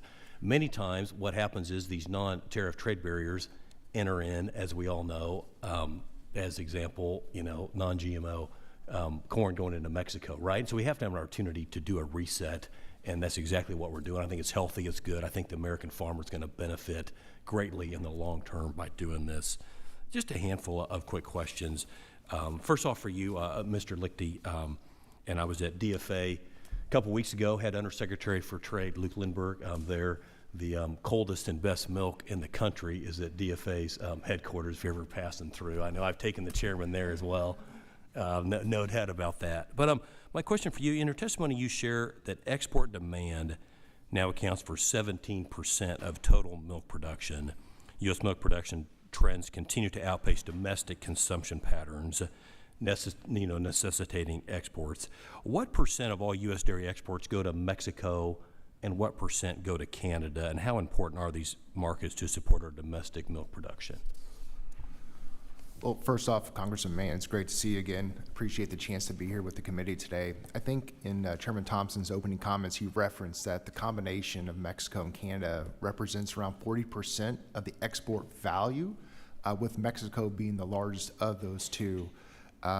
Extremely impactful, those trading partners that we have, and look forward that they create such a foundation for the growth we see in milk supply, that we are able to go access additional markets beyond that. But critically important to maintain that because of the over-reliance we have of our milk to those consumers in those two countries.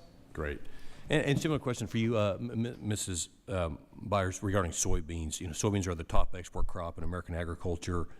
2020-2025, my data says we exported 68.7 million whole soybeans, soybean meal, and soybean oil to foreign markets, accounting for 58% of production. What percent of U.S. exports are purchased by Canada and Mexico, and how important are these markets to the U.S. soy production? Thank you for the question, Congressman.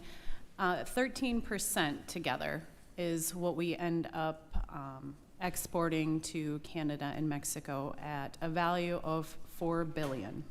And how does that compare to other export markets, China and otherwise? So China is a $9 billion market. So Mexico is our number 2. Very important. Okay.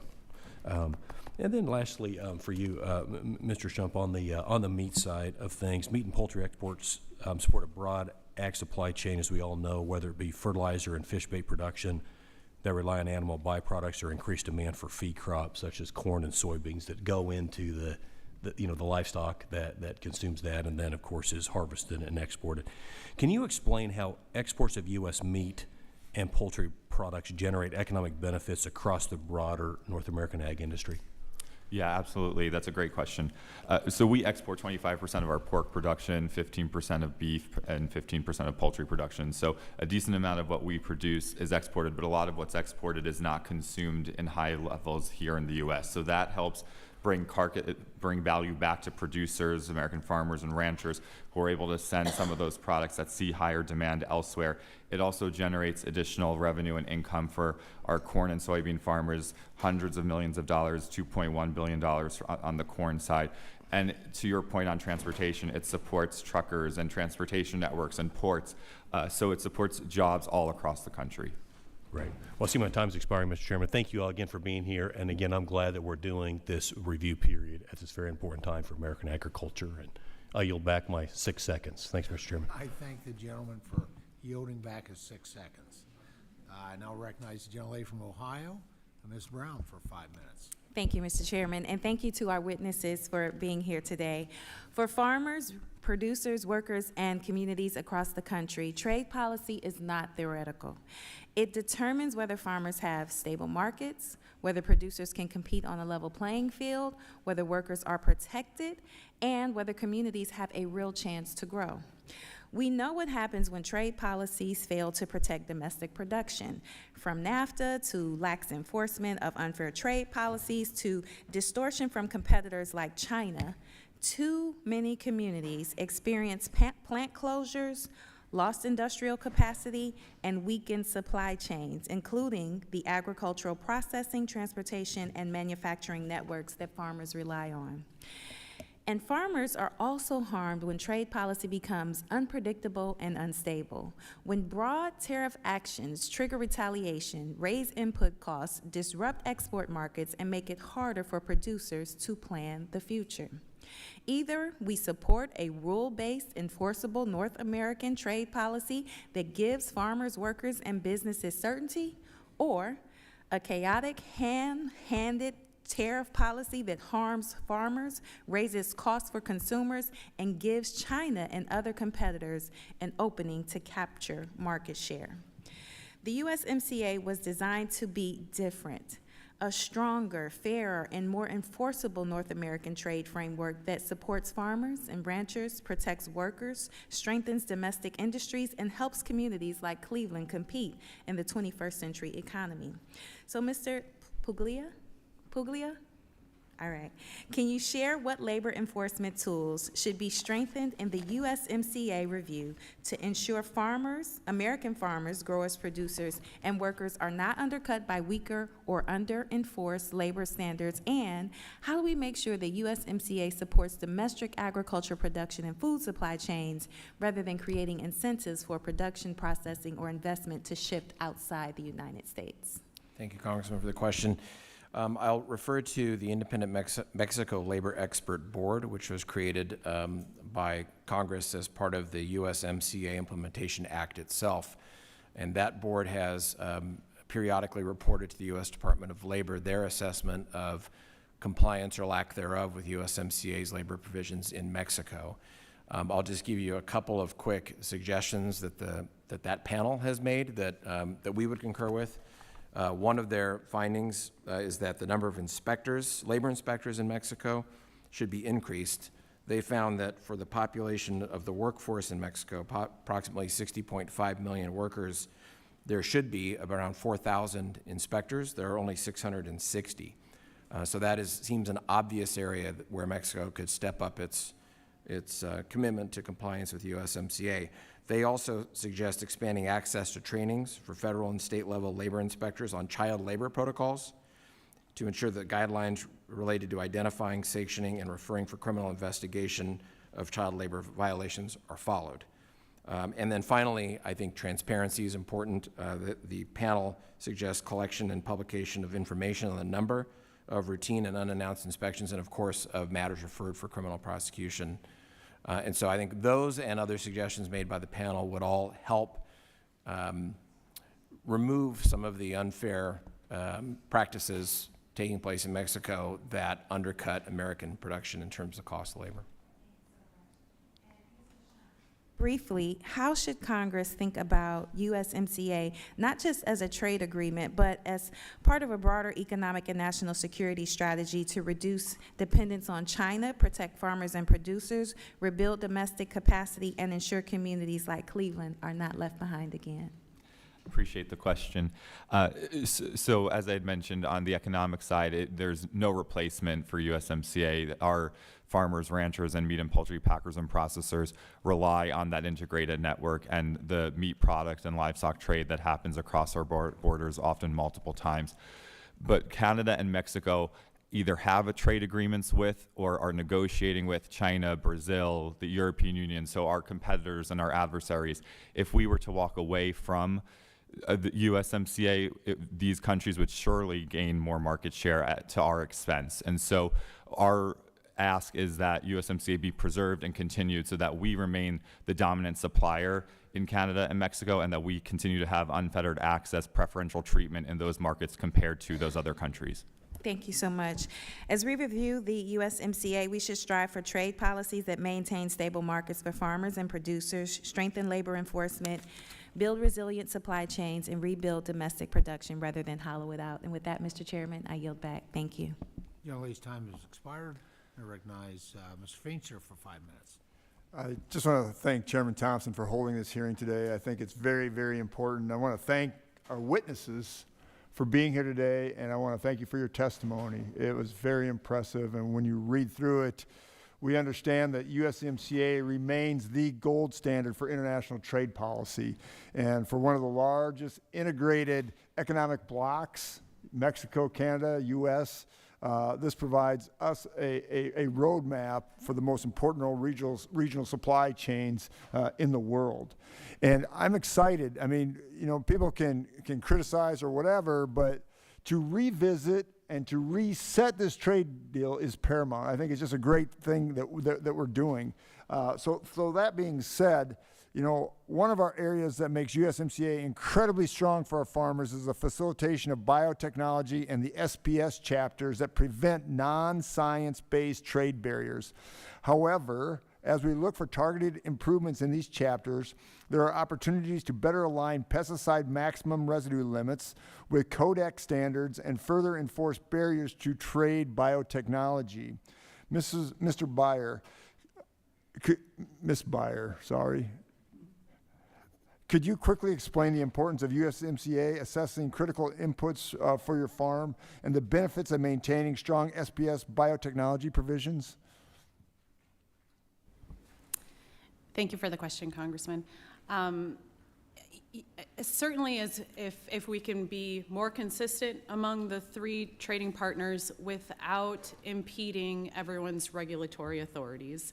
You know, on the farm, everything we do from the start to finish is highly regulated, and so we rely on experts at EPA.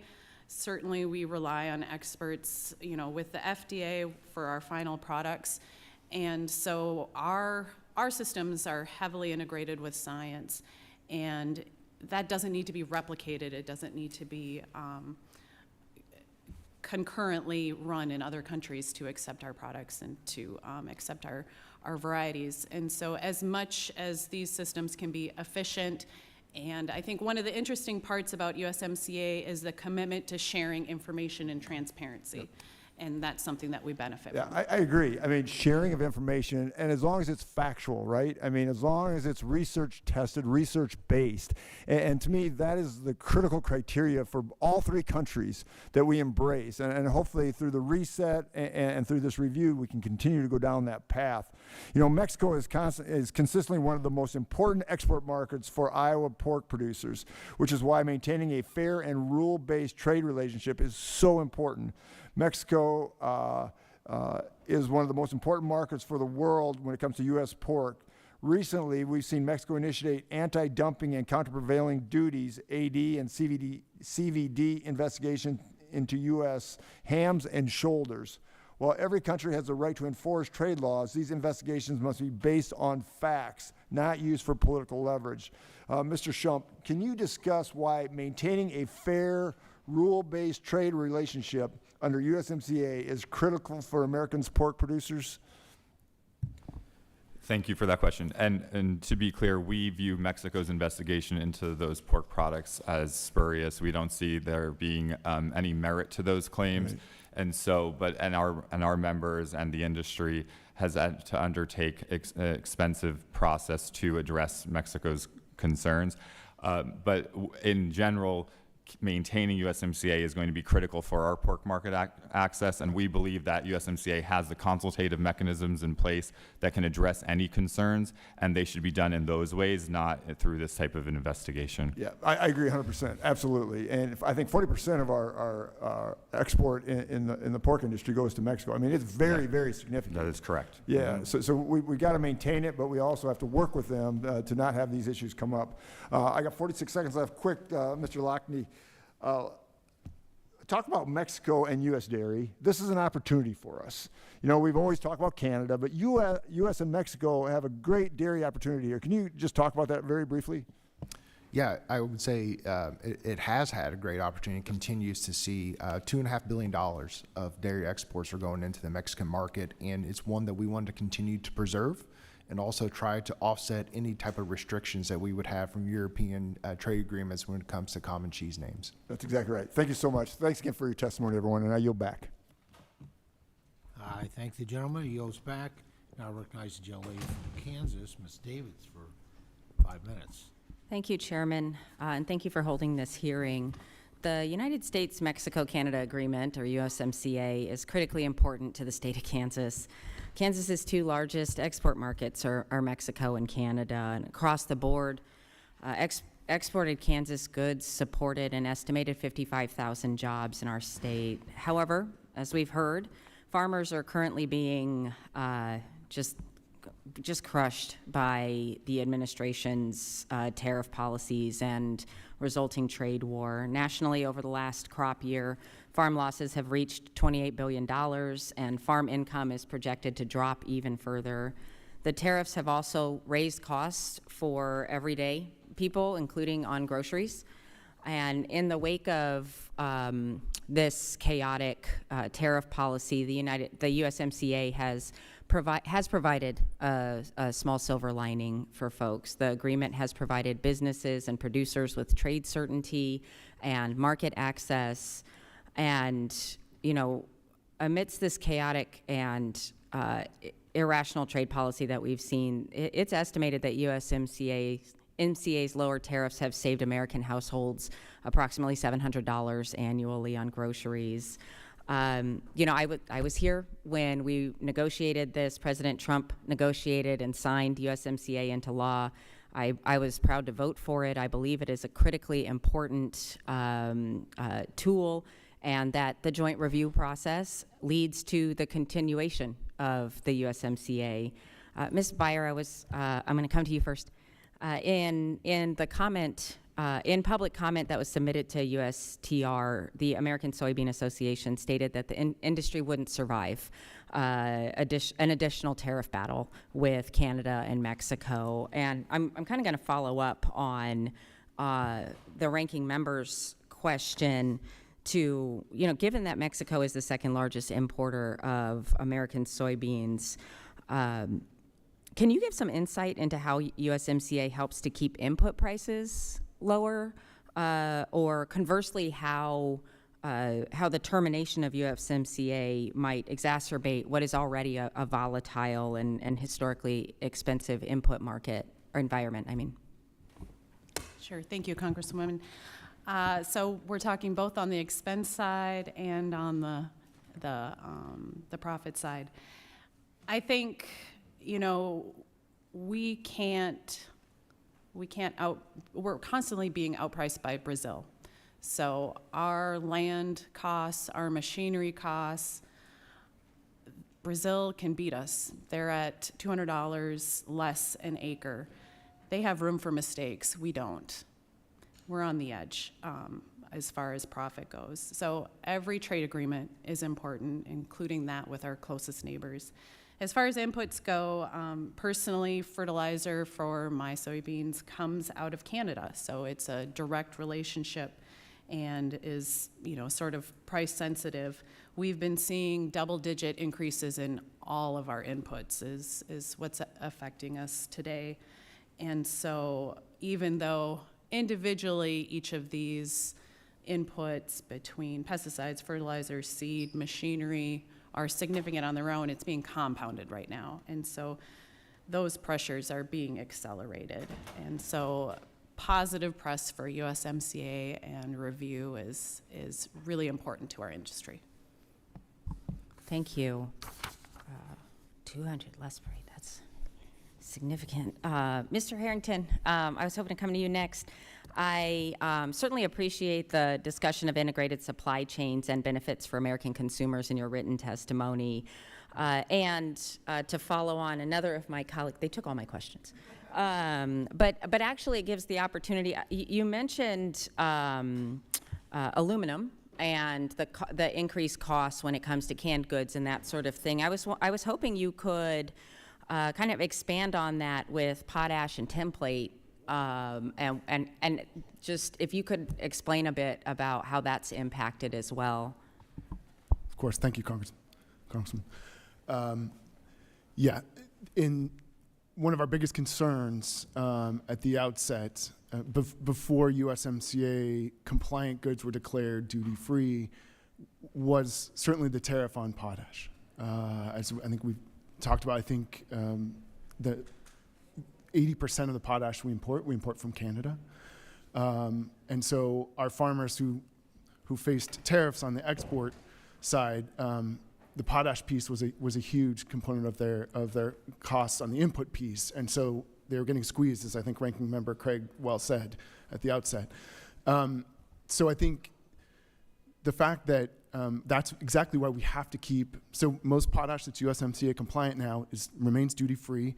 It has to stay that way. We have to. This is and the same pivoting to the aluminum piece and the tin plate piece. This is a critical component in ag and food packaging. As I mentioned, it constitutes 40% of the cost of the product in this packaging. And with Canada as a key producer and provider of aluminum at below market prices in most cases, when it's tariff-free, that it's a critical supplier to reduce costs for producers and consumers. Thank you. Thank you. Mr. Chairman, I appreciate the grace there. I yield back. Gentlelady's time has expired. I now recognize the gentleman from Ohio, Mr. Taylor, for 5 minutes. Thank you very much, Chairman, and thank you, witnesses, more than usual number of witnesses. Thank you for your sacrifice and your expertise. It's great to have you with us today. Most of my district borders on the Ohio River. Agricultural trade has been and will continue to be vital to the farmers in southern Ohio. It's my district's primarily agricultural with 11,000 family farms. Canada and Mexico continue to be the two largest export markets for our crops. I anticipate that will continue with the renewal of this agreement. Our neighbors to the north and south have been consistent partners in trade, but we should always remain concerned about what would happen if we didn't have those markets. We've seen time and again that when we lose market share, other countries jump in and take our place, and it's almost impossible to get back. We saw that with Brazil and China in 2000. U.S. soybean sales to China were almost double what Brazil sent them, but today it's Brazil supplying nearly 70% of China's total soybeans. So Ms. Beyer, hypothetically, where would Mexico and Canada turn if this vital trade agreement went away? Thank you for the question, Congressman. You know, at the end of the day, what I see when we're visiting customers is that they're looking for the highest quality they can afford. So sometimes it's a race to the bottom on who's going to supply those beans. In the U.S., when it comes to Mexico and Canada, you know, we have the advantage of our rail system. So thankfully, with this 16-year agreement, you know, that stabilizes some of those trade routes, and we can improve and strengthen our own transportation system, and that's to the benefit of other sectors too. Thank you. Mr. Harrington, the more diverse our market options are, the better situated we will be to negotiate the best USMCA for America. You have extensive experience up and down the Western Hemisphere. As we think about future trading partners, what countries do you see as most friendly and most likely to be great partners as we go forward? Thank you for the question, Congressman. We're spending a lot of time focused on Argentina right now because of some of the reciprocal opportunities and the market-oriented opportunities that the market-oriented reforms that Argentina is advancing. We want to further leverage the free trade agreements that we have with Colombia, with the CAFTA-DR countries. I think we want to stabilize the relationship with Brazil. Right now, it's an important U.S. trade partner as well. But I think 12 of our 20 FTA partners are in the Western Hemisphere, and that speaks to the importance, certainly to your question of why for U.S. exporters, these markets are important. Thank you. And Mr. Shump, you've stated a few times today that any change to the USMCA would negatively impact the market for U.S. meat producers. At the same time, producers have the producers in my district have numerous issues with the current arrangement. Is there really no way the USMCA can fairly be improved for American meat producers? So for us, the USMCA has, again, provided that $8 billion worth of trade, $16 billion when you count livestock. So we think that the improvements to sanitary, phytosanitary measures, technical barriers to trade, other provisions in USMCA have really helped bolster our trade throughout North America. And we want to see all of that maintained. The administration is using this as a blueprint in other regions of the world, and we appreciate and support that. The one addition we would suggest for USMCA has been brought up as well on common terms, common meat names. USTR is negotiating this in other markets, and we would like to see that added as a letter to the agreement, because that would protect trade in products like bologna, salami, et cetera, to our North American partners. Gotcha. Okay, well, thank you. And just generally to the panel, is it fair to say that Brazil is our biggest threat to our participation in global trade agreements in the world of agriculture? Is there someone else that rivals their attempts to supplant us as suppliers to other countries? Is that fair to say, or? Well, I'd say from a dairy perspective, I think the European Union and New Zealand are also major exporters from a global standpoint, so those would be ones we'd look at from a dairy perspective. On the Same on the meat side, European Union on pork in particular, Brazil definitely on the beef front. Okay. EU on geographic indicators too, as some of the other members have said. I think a real problem because they export those to other trade agreements. Okay, all right. Well, again, thank you all very much for your time. I appreciate you being here. I yield back, Chairman. Thank the gentleman. Gentleman yields back. Now I'll recognize the gentleman from Illinois, Mr. Sorensen, for 5 minutes. Thank you, Mr. Chairman. Thank you to our witnesses for fighting on behalf of America's farm families. Sincerely, thank you. I'm proud to live in the hometown of Deere and Company. And I hear from farmers all across the country about the incredible uncertainty that exists today, largely caused by an administration that is failing to solve serious issues in the ag sector. I hear from farmers each day about the high cost of diesel fuel that's needed in their green and yellow tractors, all because of an unwanted war in the Middle East. They can't take much more of this. In 2025, Trump's tariffs cost Illinoisans nearly $9 billion, nationwide over $133 billion. And that means that these tariffs are now a $1,700 tax on each and every household. The Joint Economic Committee estimates that these costs will increase by 43% this year to $2,500. That's on top of grocery costs, healthcare costs, and insurance costs. I'll say it again. Today's farmers are being asked to just make do when all they need is certainty. China's always been our largest market for soybeans, but according to recent reports, the United States has lost $14.9 billion in lost exports between March 2025 and February of this year as a result of Chinese retaliatory tariffs. That's why the North American market is so important. Illinois is the top soybean producing state in the country and number 2 in corn production. Ag is in our Illinois DNA. The USMCA trade agreement is a vital part of providing the certainty that we need. Mexico is the top importer of American-grown corn. Nearly 35% of all corn grown in Illinois goes to Mexico. And Canada is our top importer of ethanol, purchasing anywhere between 30 and 50% of all American ethanol every year. Canada and Mexico combined purchased more than $4 billion worth of American-grown soybeans, making it the largest national agricultural export.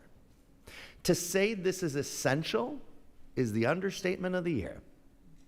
As we get closer to the July deadline, I appreciate your willingness to come to the committee, especially it's cold in here. There's a cold front that's come through, I'm pretty sure.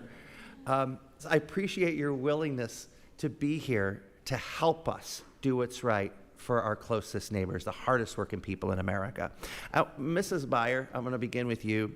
You mentioned in your testimony the Chinese 10% tariff on U.S. soybeans. It causes our product to not be as competitive as South American grown beans. Without the predictability of USMCA, what does this mean for our soybean market? Thank you for the question, Congressman. Since you brought up iron, we run green on my farm, and we recently had an autonomous tractor with tillage equipment attached, demoed.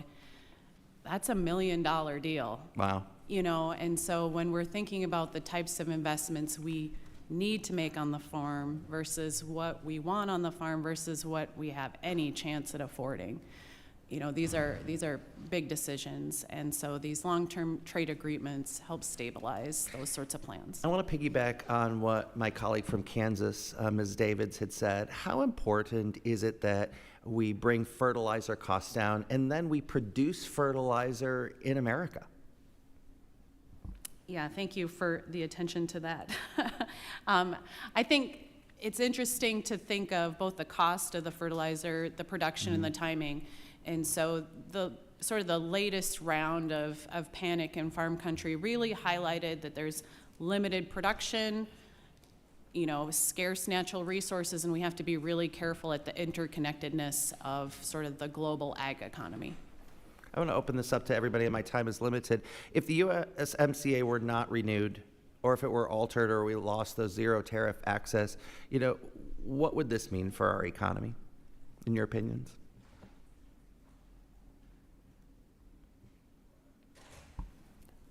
A third of U.S. food and ag exports go to Mexico and Canada. I think that says it all. If we don't have that duty-free access, it could be potentially devastating. So you all would agree that it would be devastating to our economy, our ag economy. You know, we have to make sure that our trading partners are dealt with fairly. Yes, we have to make sure that we have healthy competition, but our farmers and agribusiness need certainty today.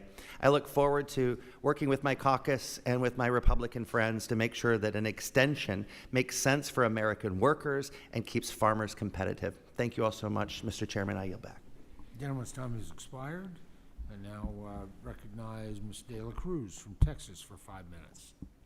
Thank you so much, Chairman, and thank you to all the witnesses for being here today. My district sits on the border of Mexico and the United States, so the USMCA agreement is of high priority for our area, not only to make sure that we include the 1944 Water Treaty into the USMCA agreement, but to make sure that it benefits our local South Texas communities. There's so many things that we could talk about, but I'm going to ask Ms. Beyer, in your testimony, you explained that the United States and Canada have an agreement allowing grain to cross the border without reinspection. That same agreement does not exist between the United States and Mexico, resulting in higher transportation costs for U.S. exports.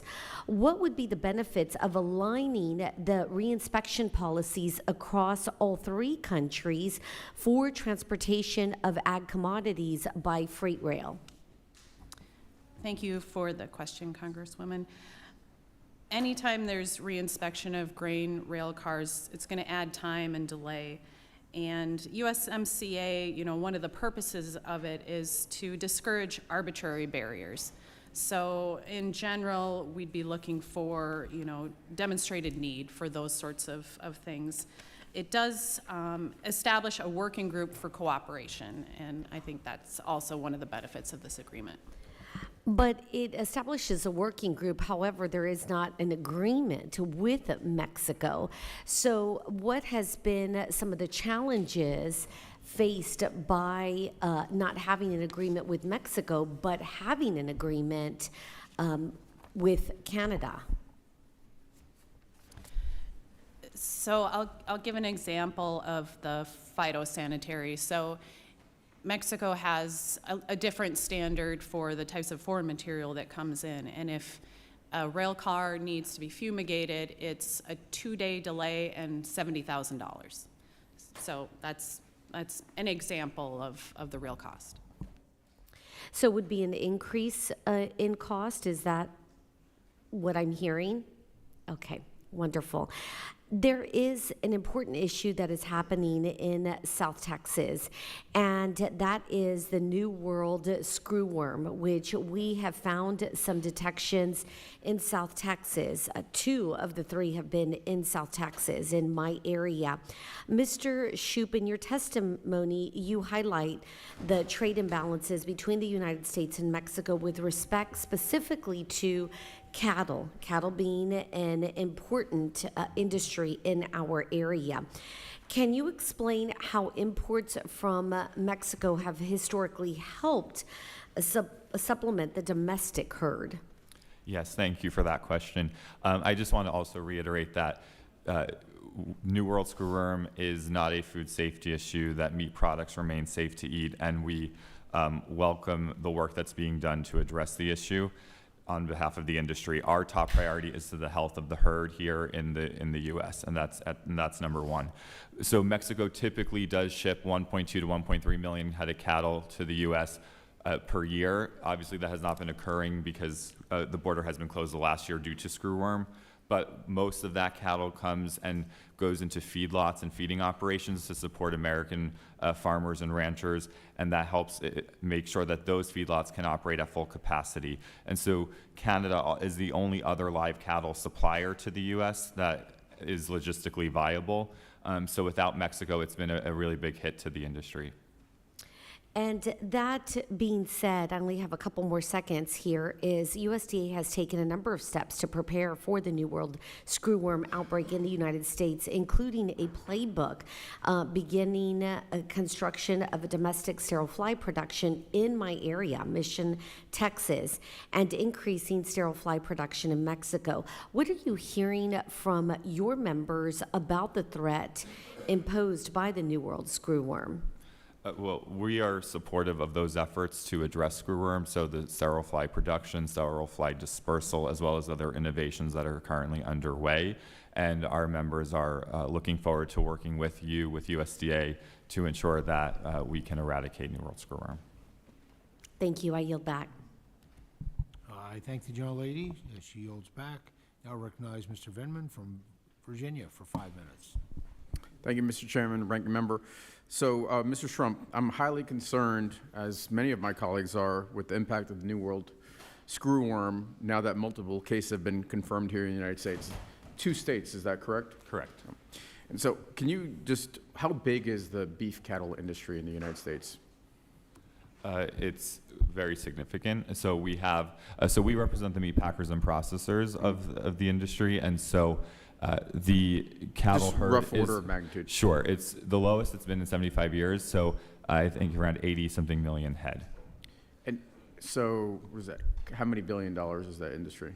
Any sense? The total meat and poultry industry is $912 billion. So, okay, and how does the spread of screwworm affect our relationship with Canada and Mexico when it comes to beef exports? That's a really critical point to raise there, because there should not be any impact on our meat exports. The World Organization for Animal Health states that there should be no impact on meat trade. Livestock trade is different, so there will likely be impacts on live cattle exports, and those will be dealt with between USDA and the different competent authorities, but there should be no impact on meat exports or beef exports. And what about the screwworm? How do you anticipate it'll impact beef prices? So just to reiterate, like I said, the cattle herd is the lowest it's been in 75 years, and so there are a lot of factors that impact prices. Tight supplies and strong record demand here are one of those factors, and so rebuilding the herd is going to be something that is critical to inject additional supplies into the market. Having screwworm doesn't aid in that process, but that is going to be... You don't have an estimate of potential impact on the price of beef? Not an exact figure, because a lot of different factors impact it. Do you think it'll increase the price of beef? When you have tighter supplies and strong demand, there's the potential that you might see a price increase, but I can't say specifically that it would be tied. It's too early to tell the impacts of screwworm right now. Do you have any sense of how much was spent by the U.S. government for U.S. aid programs or APHIS on monitoring screwworm, so it didn't get to the United States? I don't have a sense of how much was spent on it, but I know that we as the meat industry support APHIS having the resources to respond to New World screwworm, also from a trade perspective, since they will be negotiating with our trading partners. Okay. And so you'd consider restoring fired staff to APHIS as a strong step towards eradicating screwworms? The meat industry supports fully funding USDA and all of the important critical functions, including veterinary services, inspection services, and the like. And what can Congress do to ensure that the screwworm outbreak can be resolved as quickly as possible? I'm sorry, did you say Congress, sir? I didn't. Congress. Congress. I think working closely with USDA and ensuring that they have the resources necessary to be able to address this concern would be wonderful for the industry. Yeah, I'll just say from my perspective, the cut to programs like USAID and APHIS by DOGE and this administration seems penny wise and pound foolish at this point, when we had screwworms were eradicated in 1966, and now 60 years later they're back because we cut a few $1 million from even tens of millions of dollars from a program that affects a $12 billion industry. So I think the sooner we can restore that funding, regardless of what agency or department it falls under, is better for our producers. And with that, I yield back. Gentleman yields back. Now recognize the gentleman from Wisconsin, Mr. Weed, for 5 minutes. Thank you, Mr. Chairman. What an opportune time it is to have this hearing, especially during National Dairy Month. I think the USMCA has been a great opportunity for not only our dairy farmers, but also the producers in northeastern Wisconsin and, of course, across our great country. It has allowed our market in Mexico to continue to grow and easily cement ourselves as their biggest market. However, Canada continues to undercut the Wisconsin dairy industry. They have utterly failed to implement what they said, and the review process during that, it is of the utmost importance that that's addressed.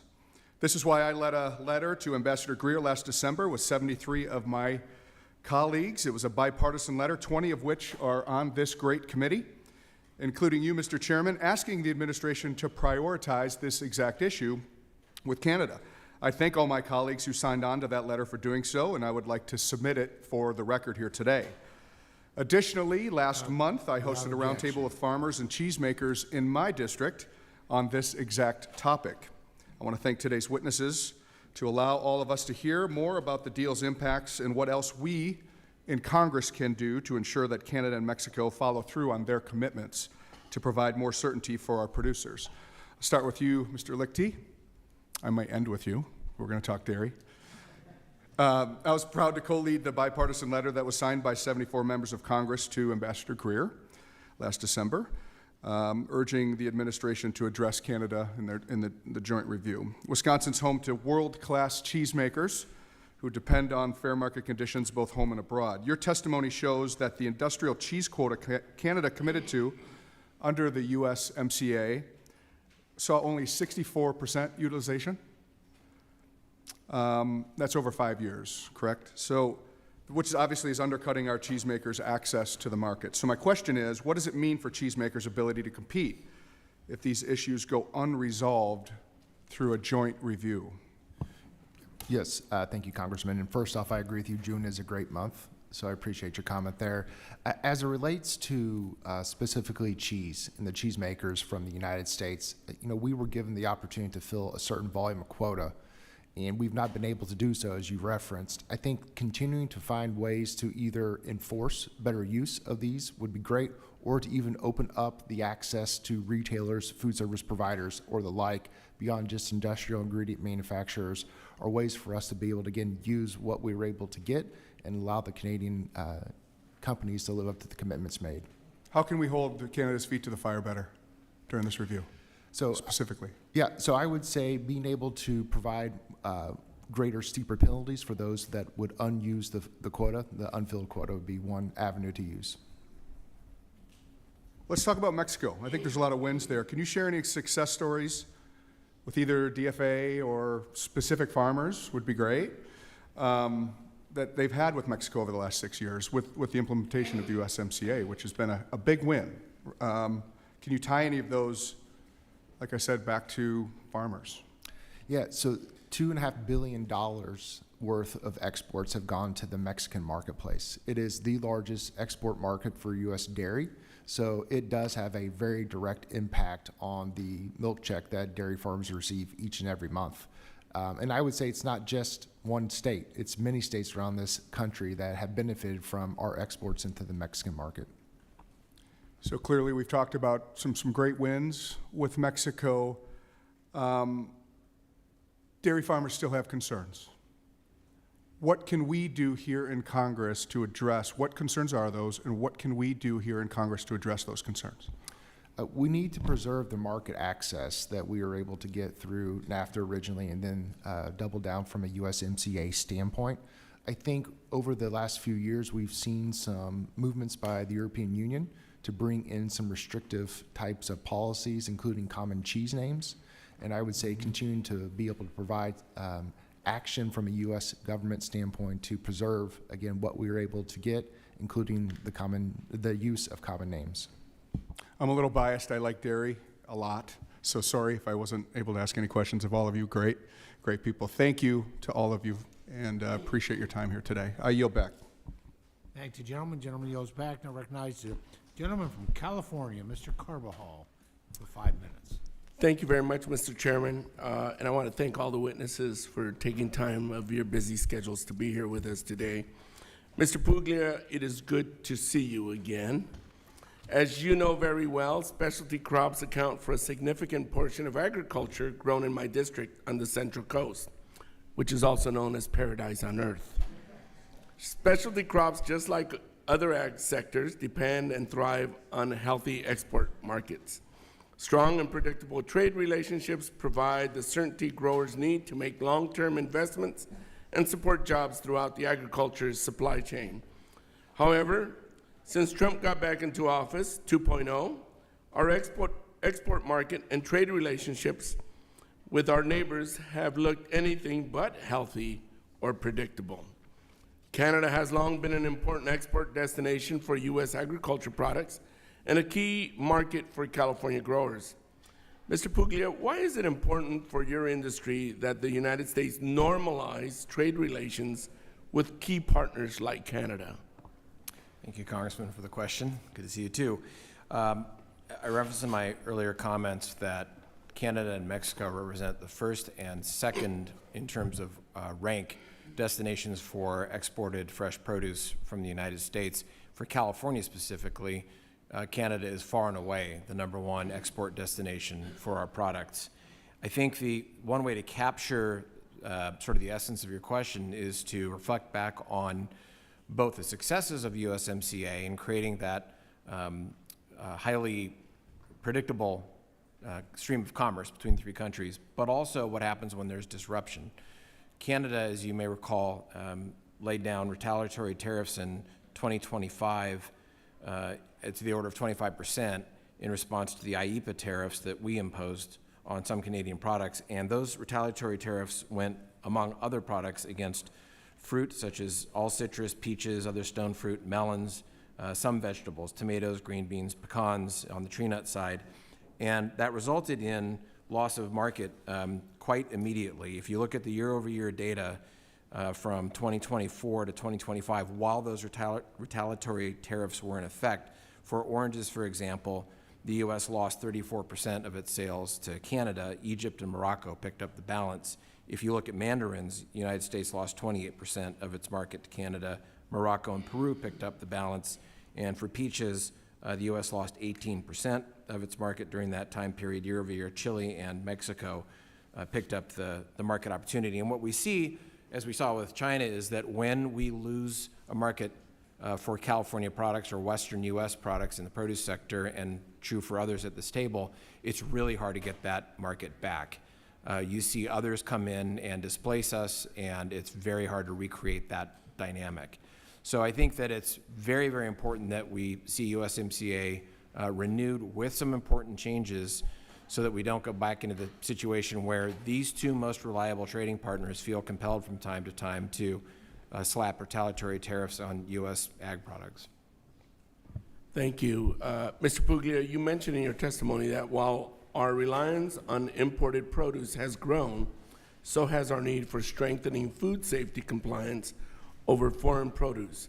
Can you give us one or two specific examples of how imported food safety oversight and enforcement should be improved, and how should the United States use the USMCA process to secure that? Again, thank you for the question. I mentioned earlier that in 2023, FDA conducted 11,000 domestic inspections on food safety grounds, only 1,500 of foreign facilities, foreign growers. We don't need to see those numbers rebalanced when you consider the fact that so much of our produce is imported from abroad, 60% of our fruit, 40% of our vegetables, and the lion's share of that from Mexico. So we specifically, in our comments to Ambassador Greer, call for USDA to stand up and FDA to stand up a more robust on-farm inspection verification system in Mexican operations. We don't have the same level of concern with respect to Canada, but we do with respect to Mexico. There have been cases that show dramatically different approaches by the federal government when it comes to a domestic producer with a food safety outbreak versus a Mexican producer. And without going into those details, it is wildly different. And so there's an opportunity to use the MCA renewal process to bring Mexico further along so that we have a more equalized approach to food safety, which of course benefits the consumers we serve. Thank you so much. I'm out of time. Mr. Chair, I yield back. Gentleman's time has expired. Now recognize the gentleman from Pennsylvania, Mr. Bresnahan, for 5 minutes. Thank you, Mr. Chairman, Ranking Member, and thank you to all the witnesses for being here this morning. The USMCA provides the market access that our farmers, ranchers, and producers depend on every day. Canada and Mexico are among our largest agricultural trading partners, and reliable access to those markets helps support farm income, sustain rural jobs, and keep American agriculture competitive. But when I talk with farmers across northeastern Pennsylvania about trade, one word comes up time and time again, and that's certainty. Farming is a long-term business. Producers make decisions months and often years in advance about what to plant, what equipment to purchase, and how to invest in their operations. That is why certainty surrounding the USMCA review process is so vital. It gives farmers the confidence that they need to plan ahead, manage risk, and continue investing in the future of their farms and their businesses. When trade relationships are predictable, farmers can focus on growing their operations rather than worrying about disruptions to the markets they rely on. A clear and transparent review process helps provide the stability producers need to succeed, compete, and continue feeding our country and the world. So my first question is for Mr. Harrington. Could you provide some examples of policies that have disrupted the agreement's intended balance and share any recommendations for the negotiators ahead of the joint review that is scheduled this summer? Thank you, Congressman. Appreciate the question. The U.S. Chamber, as I think a few of you know, has been very focused on the issue of compliance and enforcement in this agreement. Each of the 3 countries has work to do in this regard. We are very focused, starting with Mexico. I talked specifically in the ag space about biotechnological approvals, and that goes for the broader health space as well. Approvals in Mexico's agency called COFEPRIS. Certainly, there's challenges in Mexico on energy, which affect our companies. There are challenges in government procurement. And in Canada, we've talked about certainly the ag-specific and the dairy sector, the impediment there. We have not talked about some of the real digital trade challenges that Canada is posing. And then obviously here, in terms of, couldn't agree more with you on certainty, on the theme of certainty, and we need duty-free trade back in USMCA to restore that certainty you're talking about for producers, growers, and consumers. I appreciate the term of certainty today, because that's one thing we hear time and time again, is knowing where the goalposts are and knowing how to row the boat towards that same common goal. When you mentioned Mexican energy, what are some of the ideas or shortfalls? Is it all of the above relevant to energy? Is it generation? Is it transmission? Where do you see the biggest impedance in actually getting more electrons on the grid? Yeah, it's a great question, because it impacts so many of our companies working in Mexico. The main issue is challenging Mexico's attempts to tilt the playing field in favor of state-owned actors. So you have Pemex, you have CFE, the electricity provider, which have put U.S. providers to the back of the line. So that's the first area is leveling the playing field. We at the Chamber have been clear that that USTR should bring a case. We've brought this up, including in the last administration. We've made the case to this administration to bring a dispute resolution case. I'm more optimistic than I've been that this review process, because of the 53 specific areas that have been put on the table, that these are going to be addressed, because Mexico is committed to USTR to address them as part of the review. We'll see. I appreciate it. For Mr. Puglia, can you elaborate on the challenges U.S. specialty crop growers are facing from Mexican competition, and please provide any recommendations that Congress could be taking to help offset those concerns and how they could be addressed? Thank you for the question. I think there are 2 different sides of this coin. One is the integrated nature of the fresh produce industry between the 3 countries, and that includes Mexico.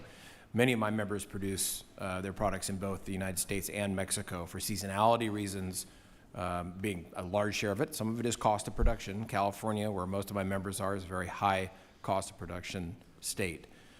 But having said that, the linkages between the countries work pretty well. Where we have called for changes in USMCA that could help American producers of fresh produce vis-a-vis Mexican producers, as mentioned earlier, are in the areas of labor standards enforcement, compliance with USMCA's requirements of Mexico to make good on its commitments in the labor enforcement arena. We've also suggested new provisions to upgrade Mexico's performance on food safety. Particularly FDA needs to be more aggressive in performing audits and food safety inspections on site, especially after an outbreak has been traced back to either a region or a specific farm in Mexico, just as they do with domestic producers in the United States. So I think those would be the two areas where we would see the most opportunity. I appreciate the testimony. I yield, Mr. Chairman. Gentleman's time has expired. Now recognize the gentleman from New York, Mr. Mannion. For 5 Thank you, minutes. Mr. Chairman. Thank you to our witnesses. Mr. Lichty, I'm going to focus my questions towards you, and I certainly want to look at Canada's dairy tariff rate quota problem, not just as a farm income issue, but also as a manufacturing and jobs issue. And I know that you made reference to this in your opening statement and your answers to my colleague, the congressman from Wisconsin here. So in upstate New York, we are the #1 producer of yogurt and cottage cheese. We have major dairy organizations, Hood and Byrne, Cayuga Milk, but also Chobani. They built major yogurt manufacturing facilities because in upstate New York, we have the milk supply, we have the workforce, and we have the promise of market access under USMCA. So if Canada did fully honor its yogurt TRQ commitments, what would that mean for manufacturing jobs and the investment decisions companies are making right now in places like upstate New York? Thank you for the question, Congressman. As you're probably aware, the U.S. dairy industry has invested billions of dollars in the most recent years in manufacturing to process milk from dairy farms into high-quality products, including the yogurt, cottage cheese, and the like that you referenced. If we're able to fulfill the quota rates that have been given as a part of the agreement, that's more demand. With more demand, it creates more opportunity to fill capacity, not just to support the jobs in those facilities, but it also provides more milk that farmers can sell to those facilities, especially the ones that you referenced in the state of New York. And the undercutting of these quotas, you had mentioned in a previous response stiffer penalties. What would those stiffer penalties look like, and would it require updates in USMCA? I think in terms of the penalties, we're just looking for the fuller use of the volumes that were granted as a part of the agreement. And from our standpoint, just finding mechanisms to be able to get that fuller use of those volumes. Gotcha. Thank you. I appreciate that. So from what you've seen, are manufacturers having to hold back because of these quotas not being met? I would say that's unmet demand that we from the United States aren't able to meet. We are able to go find other markets when necessary, but again, from the proximity of the market, it just makes logistical sense for us to be able to work with trading partners that are in Canada that are desiring U.S. dairy products. Thank you for that. I appreciate that. And we've heard from this administration that they may consider bilateral approach to the USMCA review. Mexico is obviously a critical dairy export market, but addressing Canada's dairy TRQ issues is also essential if we're serious about growing the dairy manufacturing industry and jobs, like you had said. So if we secure a strong agreement with Mexico, but leave Canada's dairy TRQ problems unresolved, what impact would that have on our goal of increasing dairy manufacturing and the jobs that come with it in places like upstate New York? If you look at the combination of Mexico and Canada, they are two of the most important and impactful trading partners that we have from a United States dairy perspective. Yes, we would love to continue to maintain but strengthen the relationship we have with Mexico. Yet, if we leave the challenges unresolved with Canada, that's just unmet demand and lost opportunity for U.S. dairy farmers and U.S. employees of dairy manufacturing. Thank you, Mr. Lichty. Thank you, Mr. Chairman. I yield back. Gentleman yields back. Now recognize the gentlelady from Illinois, Mrs. Miller. Thank you, Mr. Chairman, for holding this important hearing. And Mrs. Beyer, I'm sure you know that Illinois leads the country in soybean production. In 2025, Illinois harvested more than 633 million bushels of soybeans, which is more than what some countries produce. In my district alone, there are over 3 million acres of farmland dedicated to soy production. I know how important the USMCA is to soy exports, with Canada and Mexico buying roughly $4 billion in U.S. soy products, which is why I'm very grateful to President Trump's leadership in getting that historic trade deal finalized in his first term. Mrs. Beyer, you mentioned in your written testimony that freight rail is key to the success of the USMCA, specifically as it relates to moving our agricultural products into Canada and Mexico. Can you expand on that and talk about how improved rail, trucking, and port networks can better facilitate agricultural trade across our hemisphere? Yes, thank you for the question, Congresswoman. Our transportation system is really our advantage when it comes to moving grain. And in addition to soybean, you're a big corn state too, and there's nowhere to hide with the USMCA. You know, we're covering both crops. And so it's vitally important that we keep these systems strong and moving, and we always say that's how we move the pile. We got to move the pile. How can we improve rail, trucking, and port networks? So something that we've discussed a little today is to reduce the amount of re-inspections happening at the Mexican border. That just adds cost and delay, in our opinion. Okay, thank you, and I yield back. Gentlelady yields back. Now recognize the gentleman from Alabama, Mr. Figures, for 5 minutes. Thank you, Mr. Chairman, and thank you to all of the witnesses. Let my seat up here. Thank you to all of the witnesses for your time and being here today and your presence here today. Look, I represent state of Alabama, the 2nd Congressional District of Alabama, which is in the southernmost half of the state, and so we have a lot of farmers there. And for the farmers and workers and families I represent in Alabama, trade policy is not an abstract political issue. It directly affects, like in many of your communities, what producers earn for their crops, their livestock, what businesses can invest in, and what families pay at the grocery store. As a member of both the Ag Committee as well as Transportation and Infrastructure Committee, I see how trade relationships affect Alabama's agricultural and manufacturing sectors, including our auto industry supply chains and the jobs that depend on moving goods across North America. USMCA has delivered benefits for Alabama. But those benefits depend on something every farmer and business owner values, and that is certainty. Producers need stable markets, employers need a reliable workforce, families need affordable food, and yet many are facing uncertainty from trade disputes and tariff threats to H-2A labor challenges and concerns about the spread of New World screwworm that we've discussed here today at length. Today's discussion is about more than just trade volumes and economic statistics. It is about whether we are creating a stable environment that allows American agriculture, manufacturing, and rural communities to plan, invest, and compete with confidence and certainty. Over the last year alone, producers have faced volatile markets, rising input costs, labor shortages, animal disease threats, trade uncertainty, and severe weather. Farmers make business decisions months and sometimes years in advance, yet many feel that they are operating in an environment where the rules keep changing and keep changing on short notice. And so, Ms. Beyer, my first question is to you. As I look over my pitcher's head here, John Mannion. Your testimony highlights that USMCA works because it provides certainty, clear rules, and long-term confidence for both buyers and sellers.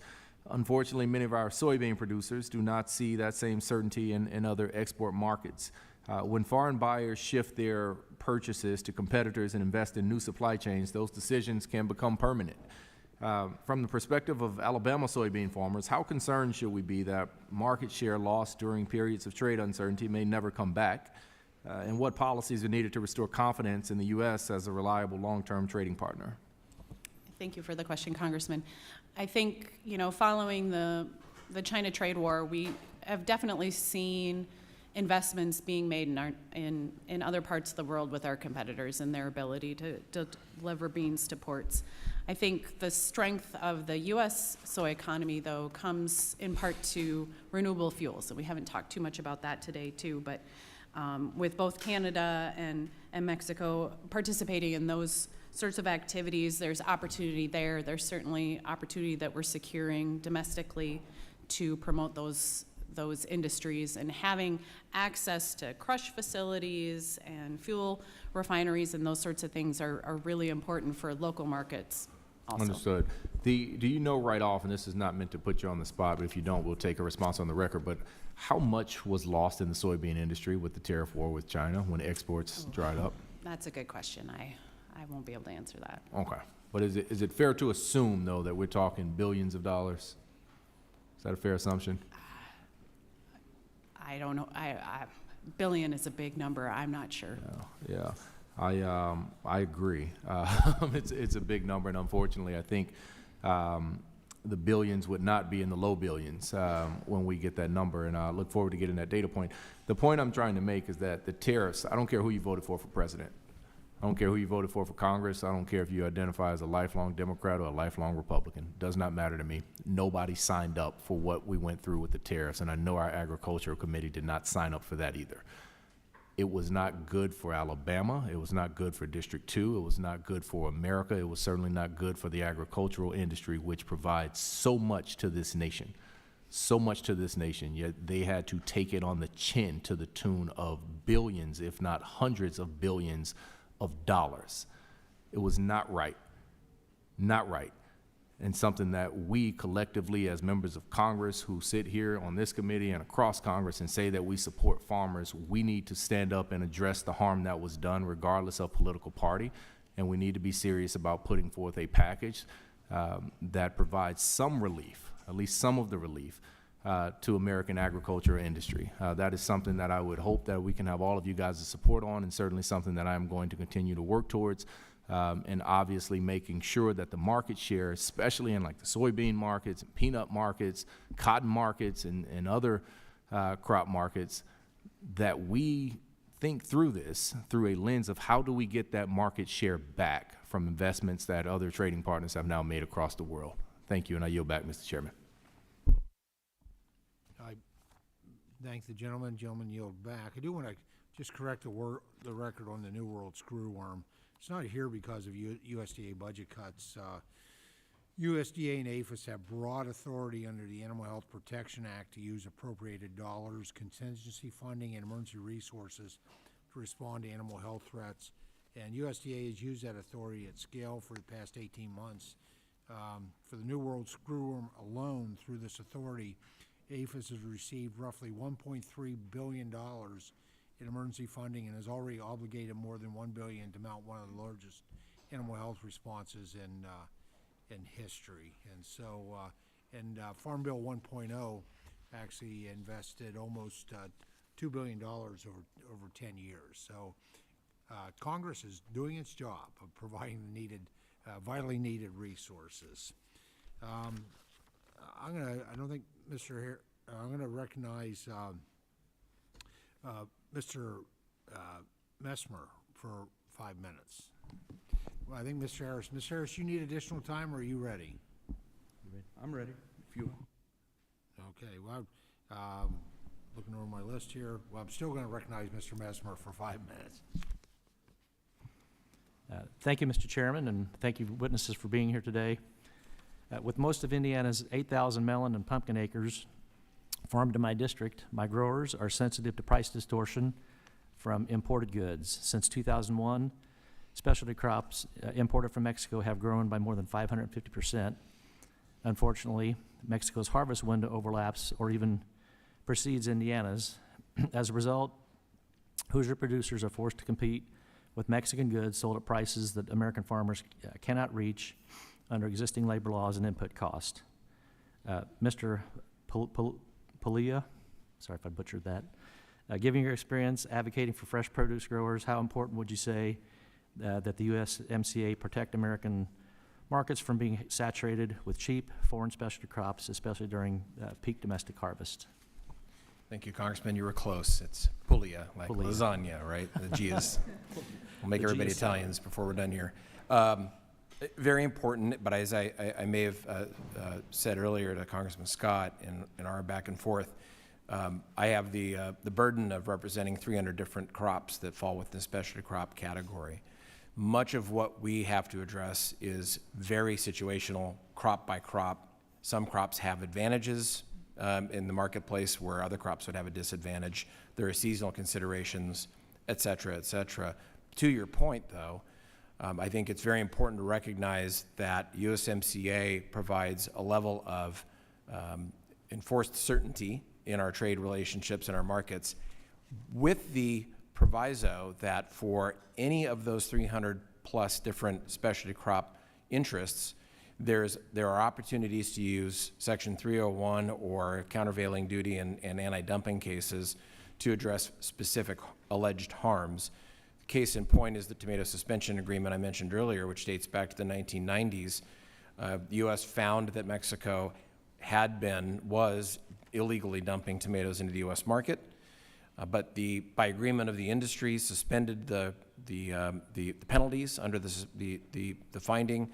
That suspension agreement was terminated by the administration last year, resulting in a 17% tariff on Mexican tomatoes. And so I think that fact-finding, quasi-judicial process it's a little painful, but it does yield results that are specific to the circumstance of the crop among those 300, the regions that are affected differently. I'm very, very aware, spent a lot of time talking to my counterpart who heads the Florida Fruit and Vegetable Association, Mike Joyner.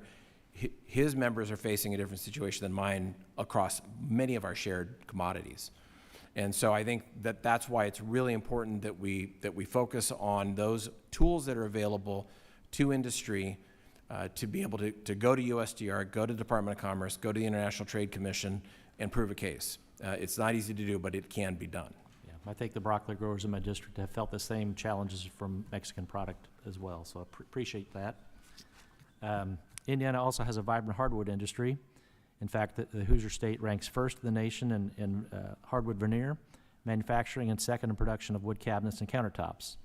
In 2024, Canada alone represented nearly half the demand for Hoosier-produced wood veneer. In that same year, Canada and Mexico accounted for a quarter of Indiana lumber exports.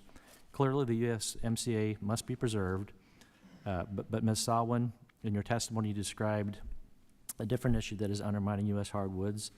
Against the backdrop of increasing mill closures, how serious is the threat of tariff-free Russian plywood to the American hardwood industry? Mike first. Thank you for the question, Congressman. Honestly, it is substantial. Russia exports logs to China where they're peeled into veneers and shipped to Vietnam. They're then formed into plywood, which enters the U.S. market effectively tariff-free, despite a 50% tariff on direct Russian plywood imports. In 2024, nearly $360 million in birch plywood entered from Vietnam and Indonesia, despite neither country having native birch trees. Vietnamese plywood imports surged 52% in that single year. The Department of Commerce did make an affirmative circumvention determination in July of 2023, but enforcement has proven really difficult to sustain, and imports have surged again. It is a significant factor for the hardwoods industry and for hardwoods growers, and we hope that Commerce continues to focus on implementing its export controls. Thank you. I would agree with those efforts, and protecting this vulnerable industry is a priority of mine. So thank you, and I yield back. Thank you, gentlemen. Gentleman's time has expired. Now recognize Mr. Davis from North Carolina for 5 minutes. Thank you so much, Mr. Chair, to the ranking member, and to each witness who's here today. I have the honor of representing Eastern North Carolina, where agriculture is the backbone of our economy. would like to direct my first question to Mr. Harrington. In eastern North Carolina, our farmers tell me that it's been hard not knowing what the rules will be from one season to the next. A farmer financing equipment, land, and inputs is making multiple year bets.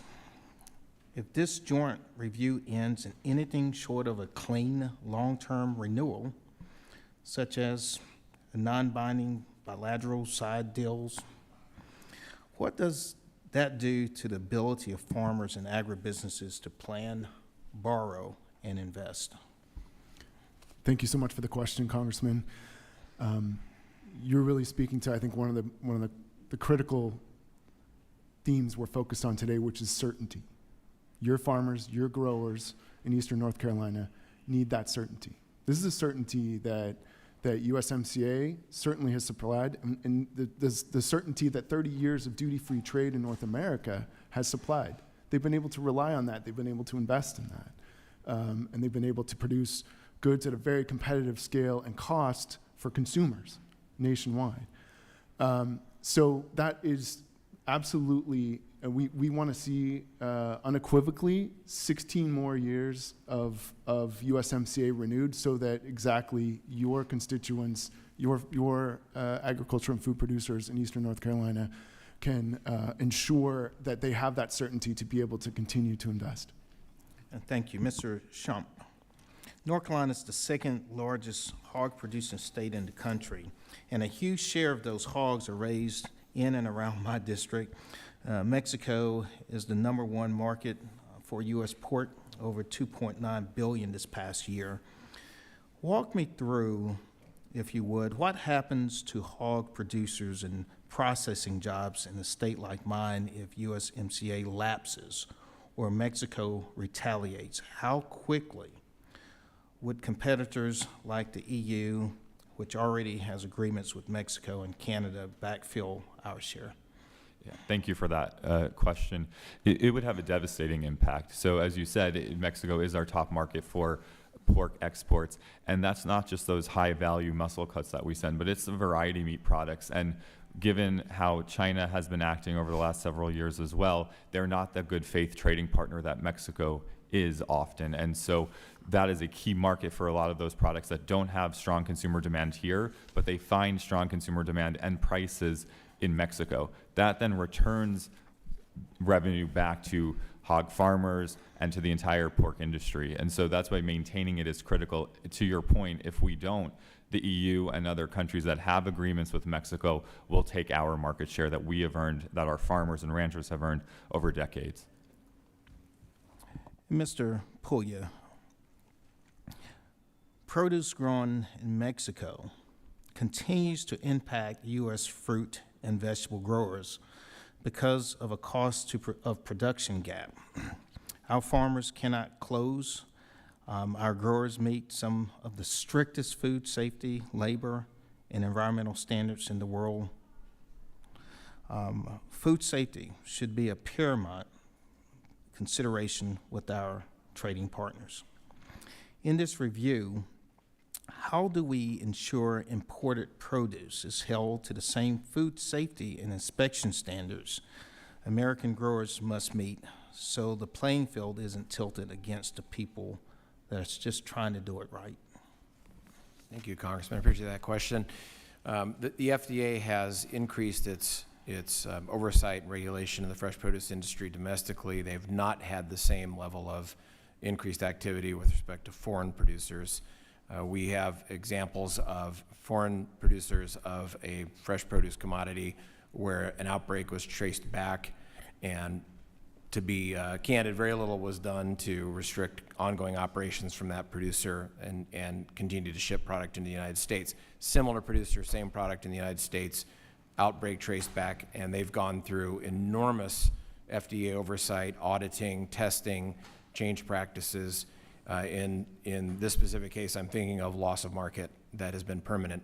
When we have a foodborne illness outbreak in the produce industry, for example, well, I'm not going to name a commodity, but for any of our crops, that tanks consumer demand for a period of time, no matter where it came from and no matter who produced it. And so an American grower of any fresh produce product is going to suffer economically when a bad actor on either side of the border fails to perform to the food safety standards that we expect in the United States. So we would hope that the administration and Congress would put a thumb on this issue in renewal of the USMCA to require Mexico to perform to a higher level with US FDA's oversight, including in-field inspections in Mexico. Thank you. Now yield back. Gentleman's time has expired. Now recognize Mr. Harris for 5 minutes. Thank you, Mr. Chairman, and thanks to all of you on the panel for being here today and for your perseverance, as there are a lot of committee meetings going on, and I know been a whole lot of ins and outs. I had the privilege of reading your testimonies coming into this today, and since the USMCA took effect in 2020, it has helped provide stability and predictability for the America's hardworking farmers and ranchers. And while this agreement's been a significant benefit to U.S. agriculture, we all know that there's still opportunities to strengthen it and ensure American producers continue to realize the full benefits. So, Mr. Shump, I did notice in your testimony you mentioned that the USMCA preserves preferential access to the Canadian and Mexican markets for U.S. meat, poultry, and livestock products. And I want to kind of build on that point for a moment, considering in my home state of North Carolina, it's one of the largest turkey-producing states in the country. One concern that I hear from industry leaders is regarding market access for the U.S. turkey exports to Canada. Many turkey producers across the country are eager to see additional export opportunities to the Canadian market. So as the USMCA review process moves forward, what are some specific changes you believe could be made to better support the American turkey producers and expand export opportunities to Canada? I appreciate that question. So our focus has been on the broader meat industry, and so we have not called for major changes to the agreement because we view USMCA as it is, with its strong SPS and technical barriers to trade provisions and the duty-free trade for most of our meat and livestock products, as key to preserving. So the only additional change we are calling for on the meat industry side is to really see Canada and Mexico allow trade in products that bear common meat names like salami, bologna, prosciutto, et cetera, so that the EU and other countries do not take our market share for that. So we're not calling for much broader changes beyond the current existing agreement. Well, in your expertise, how would greater access to the Canadian market benefit the U.S. turkey producers and bring certainty to their operations? We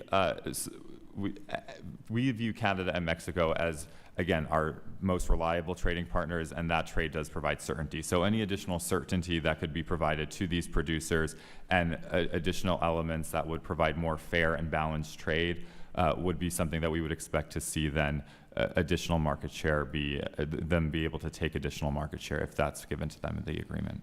Okay.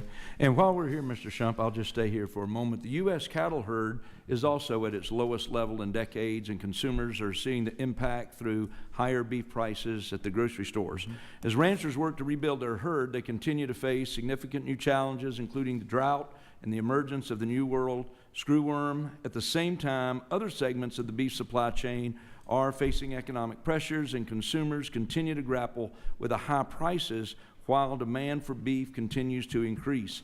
How can we leverage the USMCA to address concerns about affordability for consumers while also supporting the efforts to rebuild the domestic cattle herd? That's an excellent question. So first and foremost, we need to preserve USMCA, because if we were to walk away from it, that would certainly have impacts on prices. You know, the duty-free, zero-tariff trade allows this integrated market to flourish and products move across the market multiple times. That helps to reduce costs for businesses and ultimately to consumers. And so we would support maintaining that access for everyone on the meat and poultry side as well as on the livestock side. Great, thank you. In the 1 minute I have left, Ms. Beyer, China recently committed to purchasing $17 billion in U.S. soybeans annually through 2028, I believe. And as you noted in your testimony, it remains the largest export market for U.S. soybeans. However, Chinese purchases of U.S. soybeans have declined in recent years as China's turned to competitors such as Brazil. In contrast, how does the certainty and stability provided by long-term agreements like the USMCA influence your year-to-year planting and business decisions? Thank you for the question, Congressman.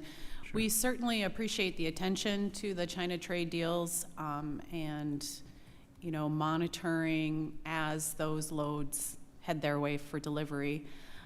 I think, one of the disappointments for U.S. farmers is that hasn't grown as much as we would have liked. And so in contrast, we find that USMCA, with our partners in Canada and Mexico, we've been able to grow exports to them. And so it ends up being a positive relationship for us. Super. Well, thank you. Mr. Chairman, I yield back. Gentleman yields back. Thank the gentleman. Now recognize gentleman from Illinois, Mr. Jackson, for 5 minutes. Thank you very much, Chairman Thompson, and I'd like to give a very special thank you to all the participants today in our program. I feel the same pain that you do regarding what's going on in Washington. Let me just share this with you.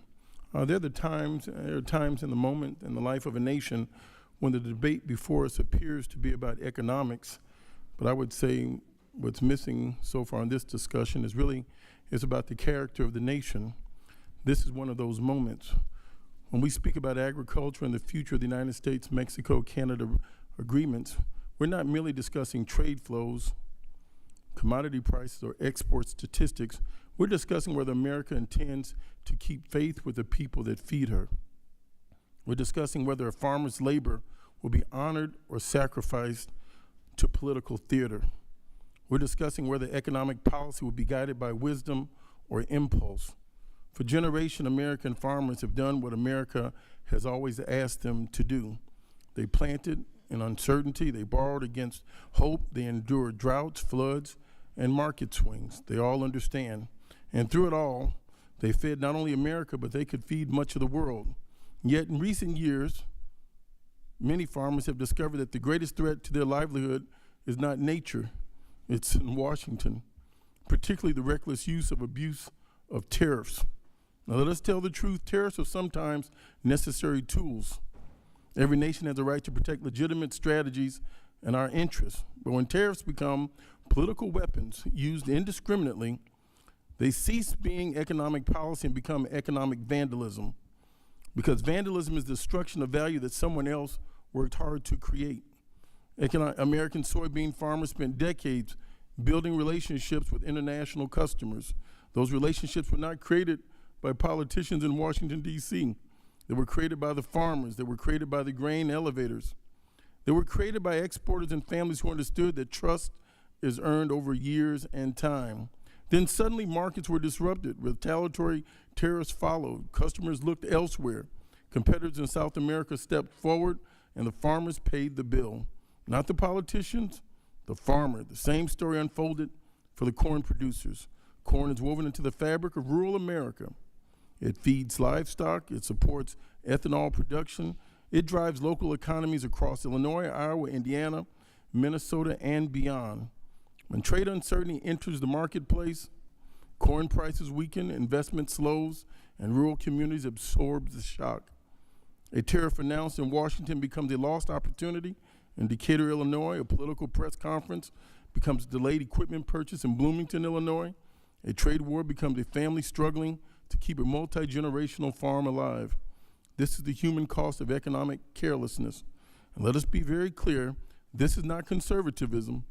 This conservatism is supposed to value stability. This is the most unstable market I think I've seen in my lifetime. Conservatism is supposed to value markets. That's not what we're seeing today. Mr. Chairman, conservatism is supposed to value predictability and stewardship. There's no relief for the farmers in sight. What we have witnessed too often is not stewardship, it is disruption masquerading as strategy. It is uncertainty masquerading as strength. It is economic vandalism carried out in the name of patriotism. Mr. Chairman, I would say the farmer deserves better, the nation deserves better, which brings us to the USMCA. The future of the USMCA should not be retreat. It must be renewal. The United States, Canada, and Mexico together form the most productive agricultural region on earth. Our farmers succeed not because they are isolated, but because they are connected to market, connected to transportation networks, connected to customers, connected to one another. The answer is not to weaken the United States MCA. The answer is to strengthen it. We should modernize agricultural trade rules. We should expand market access. We should reduce unnecessary barriers. We should protect our farmers' interests. And we should improve transportation infrastructure at ports, rail hubs, border crossings. We should invest in agriculture, technology, climate resilience, precision farming, and rural broadband. And perhaps most importantly, we should provide certainty, because capital flees uncertainty, investment fears uncertainty, and farmers cannot plan their future around political improvisation. America's farmers are among the most productive people on earth. Their success should not depend upon guessing what policy may emerge from Washington tomorrow. The purpose of government is not to create chaos. I yield back. Gentleman yields back. I recognize the gentleman from California, Mr. Gray, for 5 minutes. Thank you, Mr. Chairman, Ranking Member Craig. Thank you to all the witnesses for joining us today for this important conversation. The other day I had the opportunity to visit with the Secretary of Agriculture, and I asked her to imagine a fictitious alternate universe where she was given the task of harming California agriculture. I said, what would we imagine we could do? We talked through, well, maybe we could disrupt the labor market. Perhaps we could have chaotic tariffs that we announce one day and retract the next and announce again. Perhaps we could increase fuel costs and input costs. Her and I, at the end of that conversation, respectfully agreed to disagree, I guess, on what those things might be. But of course, many of those things are things California farmers are facing today. And, you know, the United States is the world's largest agricultural exporter. California is a big part of that. I represent California's Central Valley, one of the most productive agricultural regions in the world, and certainly in the country. You know, we have fresh produce, tree nuts, dairy products, wine, and these markets for these products not only support local jobs, but they support the entire community. The USMCA agreement has tangibly strengthened trade and relationships with Mexico by nearly 11 billion, Canadian exports nearly 8 billion in 2024. A recent Purdue study found that tariff reductions under the USMCA alone save American families an average of $700 a year. So it seems rather obvious, certainly sitting in my district, that preserving a strong, comprehensive trilateral agreement with two of our most important trading partners is certainly critical. But I'm going to now propose a question to Mr. Puglia of a different alternate universe where we decide to help California agriculture, and specifically specialty crops, which I've heard some discussion of today. And I'm wondering if you could elaborate on what could we imagine to be the most helpful policies to the specialty crop industry, considering many of these other challenges faced this past year, and even beyond tariff measures. If I just open the floor to what are the things we could do to really strengthen and support our specialty crop industry? Thank you, Congressman Gray. Appreciate the question. And now you've done it. You've gone beyond USMCA. What else could we do? Well, this committee has had some focus on our ag labor situation. Chairman Thompson has been diligently focused on that. If there's one thing beyond this issue, our trade relationships, that could greatly benefit Western producers in the special crop industry, California specifically, given our very, very high labor costs, it would be to address our chronic shortage of affordable and legal labor. We are a very labor-intensive industry, as you know. anywhere from 40 to as high as 50%, depending on the crop and the location, is the cost of labor as a total cost of production. So I would say that would be our holy grail. But having said that, there are elements of USMCA, as I've stated previously, that can be addressed that would help somewhat level the playing field. We do have a chronic imbalance in cost structure between Mexico and U.S. producers. That probably isn't going to change, but it doesn't have to be as dramatic as it is. And so we've suggested, particularly around labor enforcement, that Mexico be held to greater account to live up to its commitments in the USMCA, so that we have a more balanced labor situation in terms of cost of production between the two countries.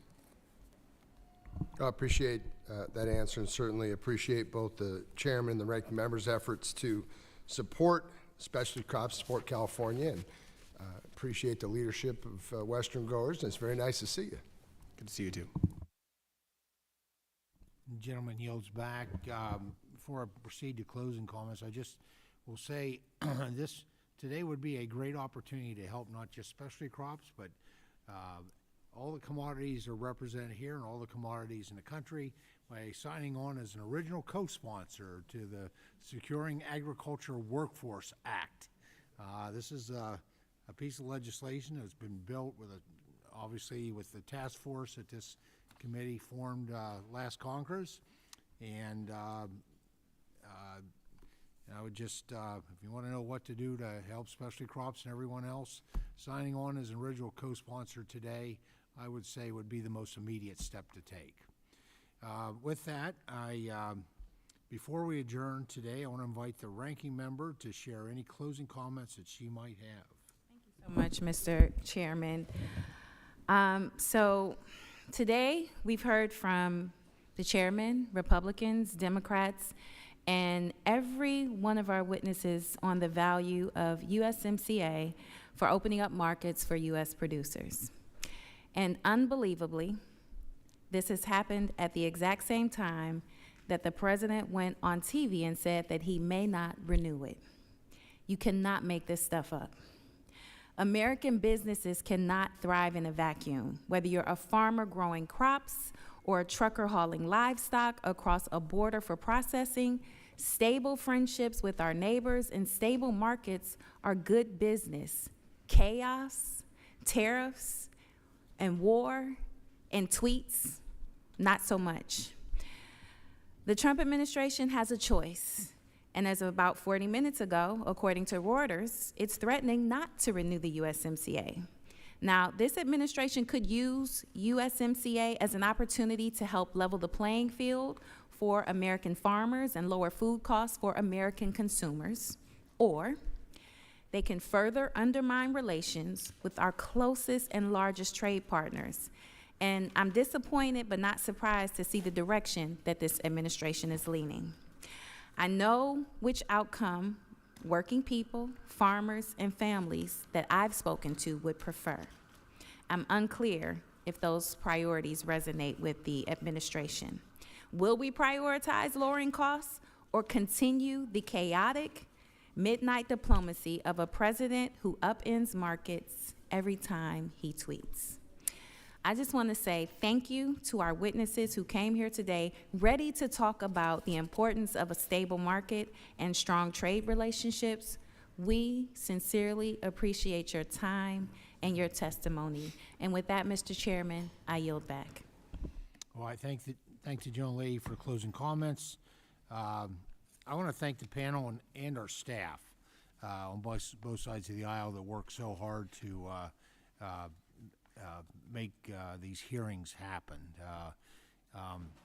The USMCA has been a highly effective at expanding regional trade, pushing commerce, obviously ag and beyond, near $2 trillion annually, and making Mexico and Canada the United States' top trading partners with significant gains in agriculture. USMCA has really served as a model, I think, trade agreement that will benefit from refinement, including improvements with enforcement. The House Agriculture Committee will be at the table to assure that the voices of our agriculture commodities are heard.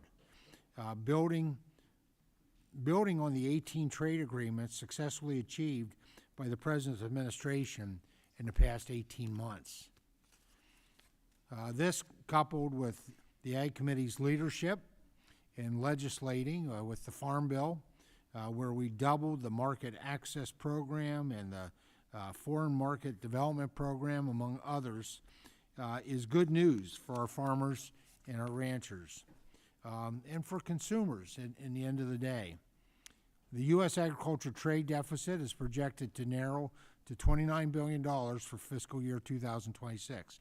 Now, that's still too high, but we didn't. But it's a significant recovery from the record-setting $43.7 billion deficit. And this represents a 42% reduction in the trade gap, supported largely by renewed international trade agreements. You know, an informed refinement and reauthorization of USMCA is absolutely critical. I believe, and I know that this gap will continue to close to where we once again, this country will have with agriculture, a trade surplus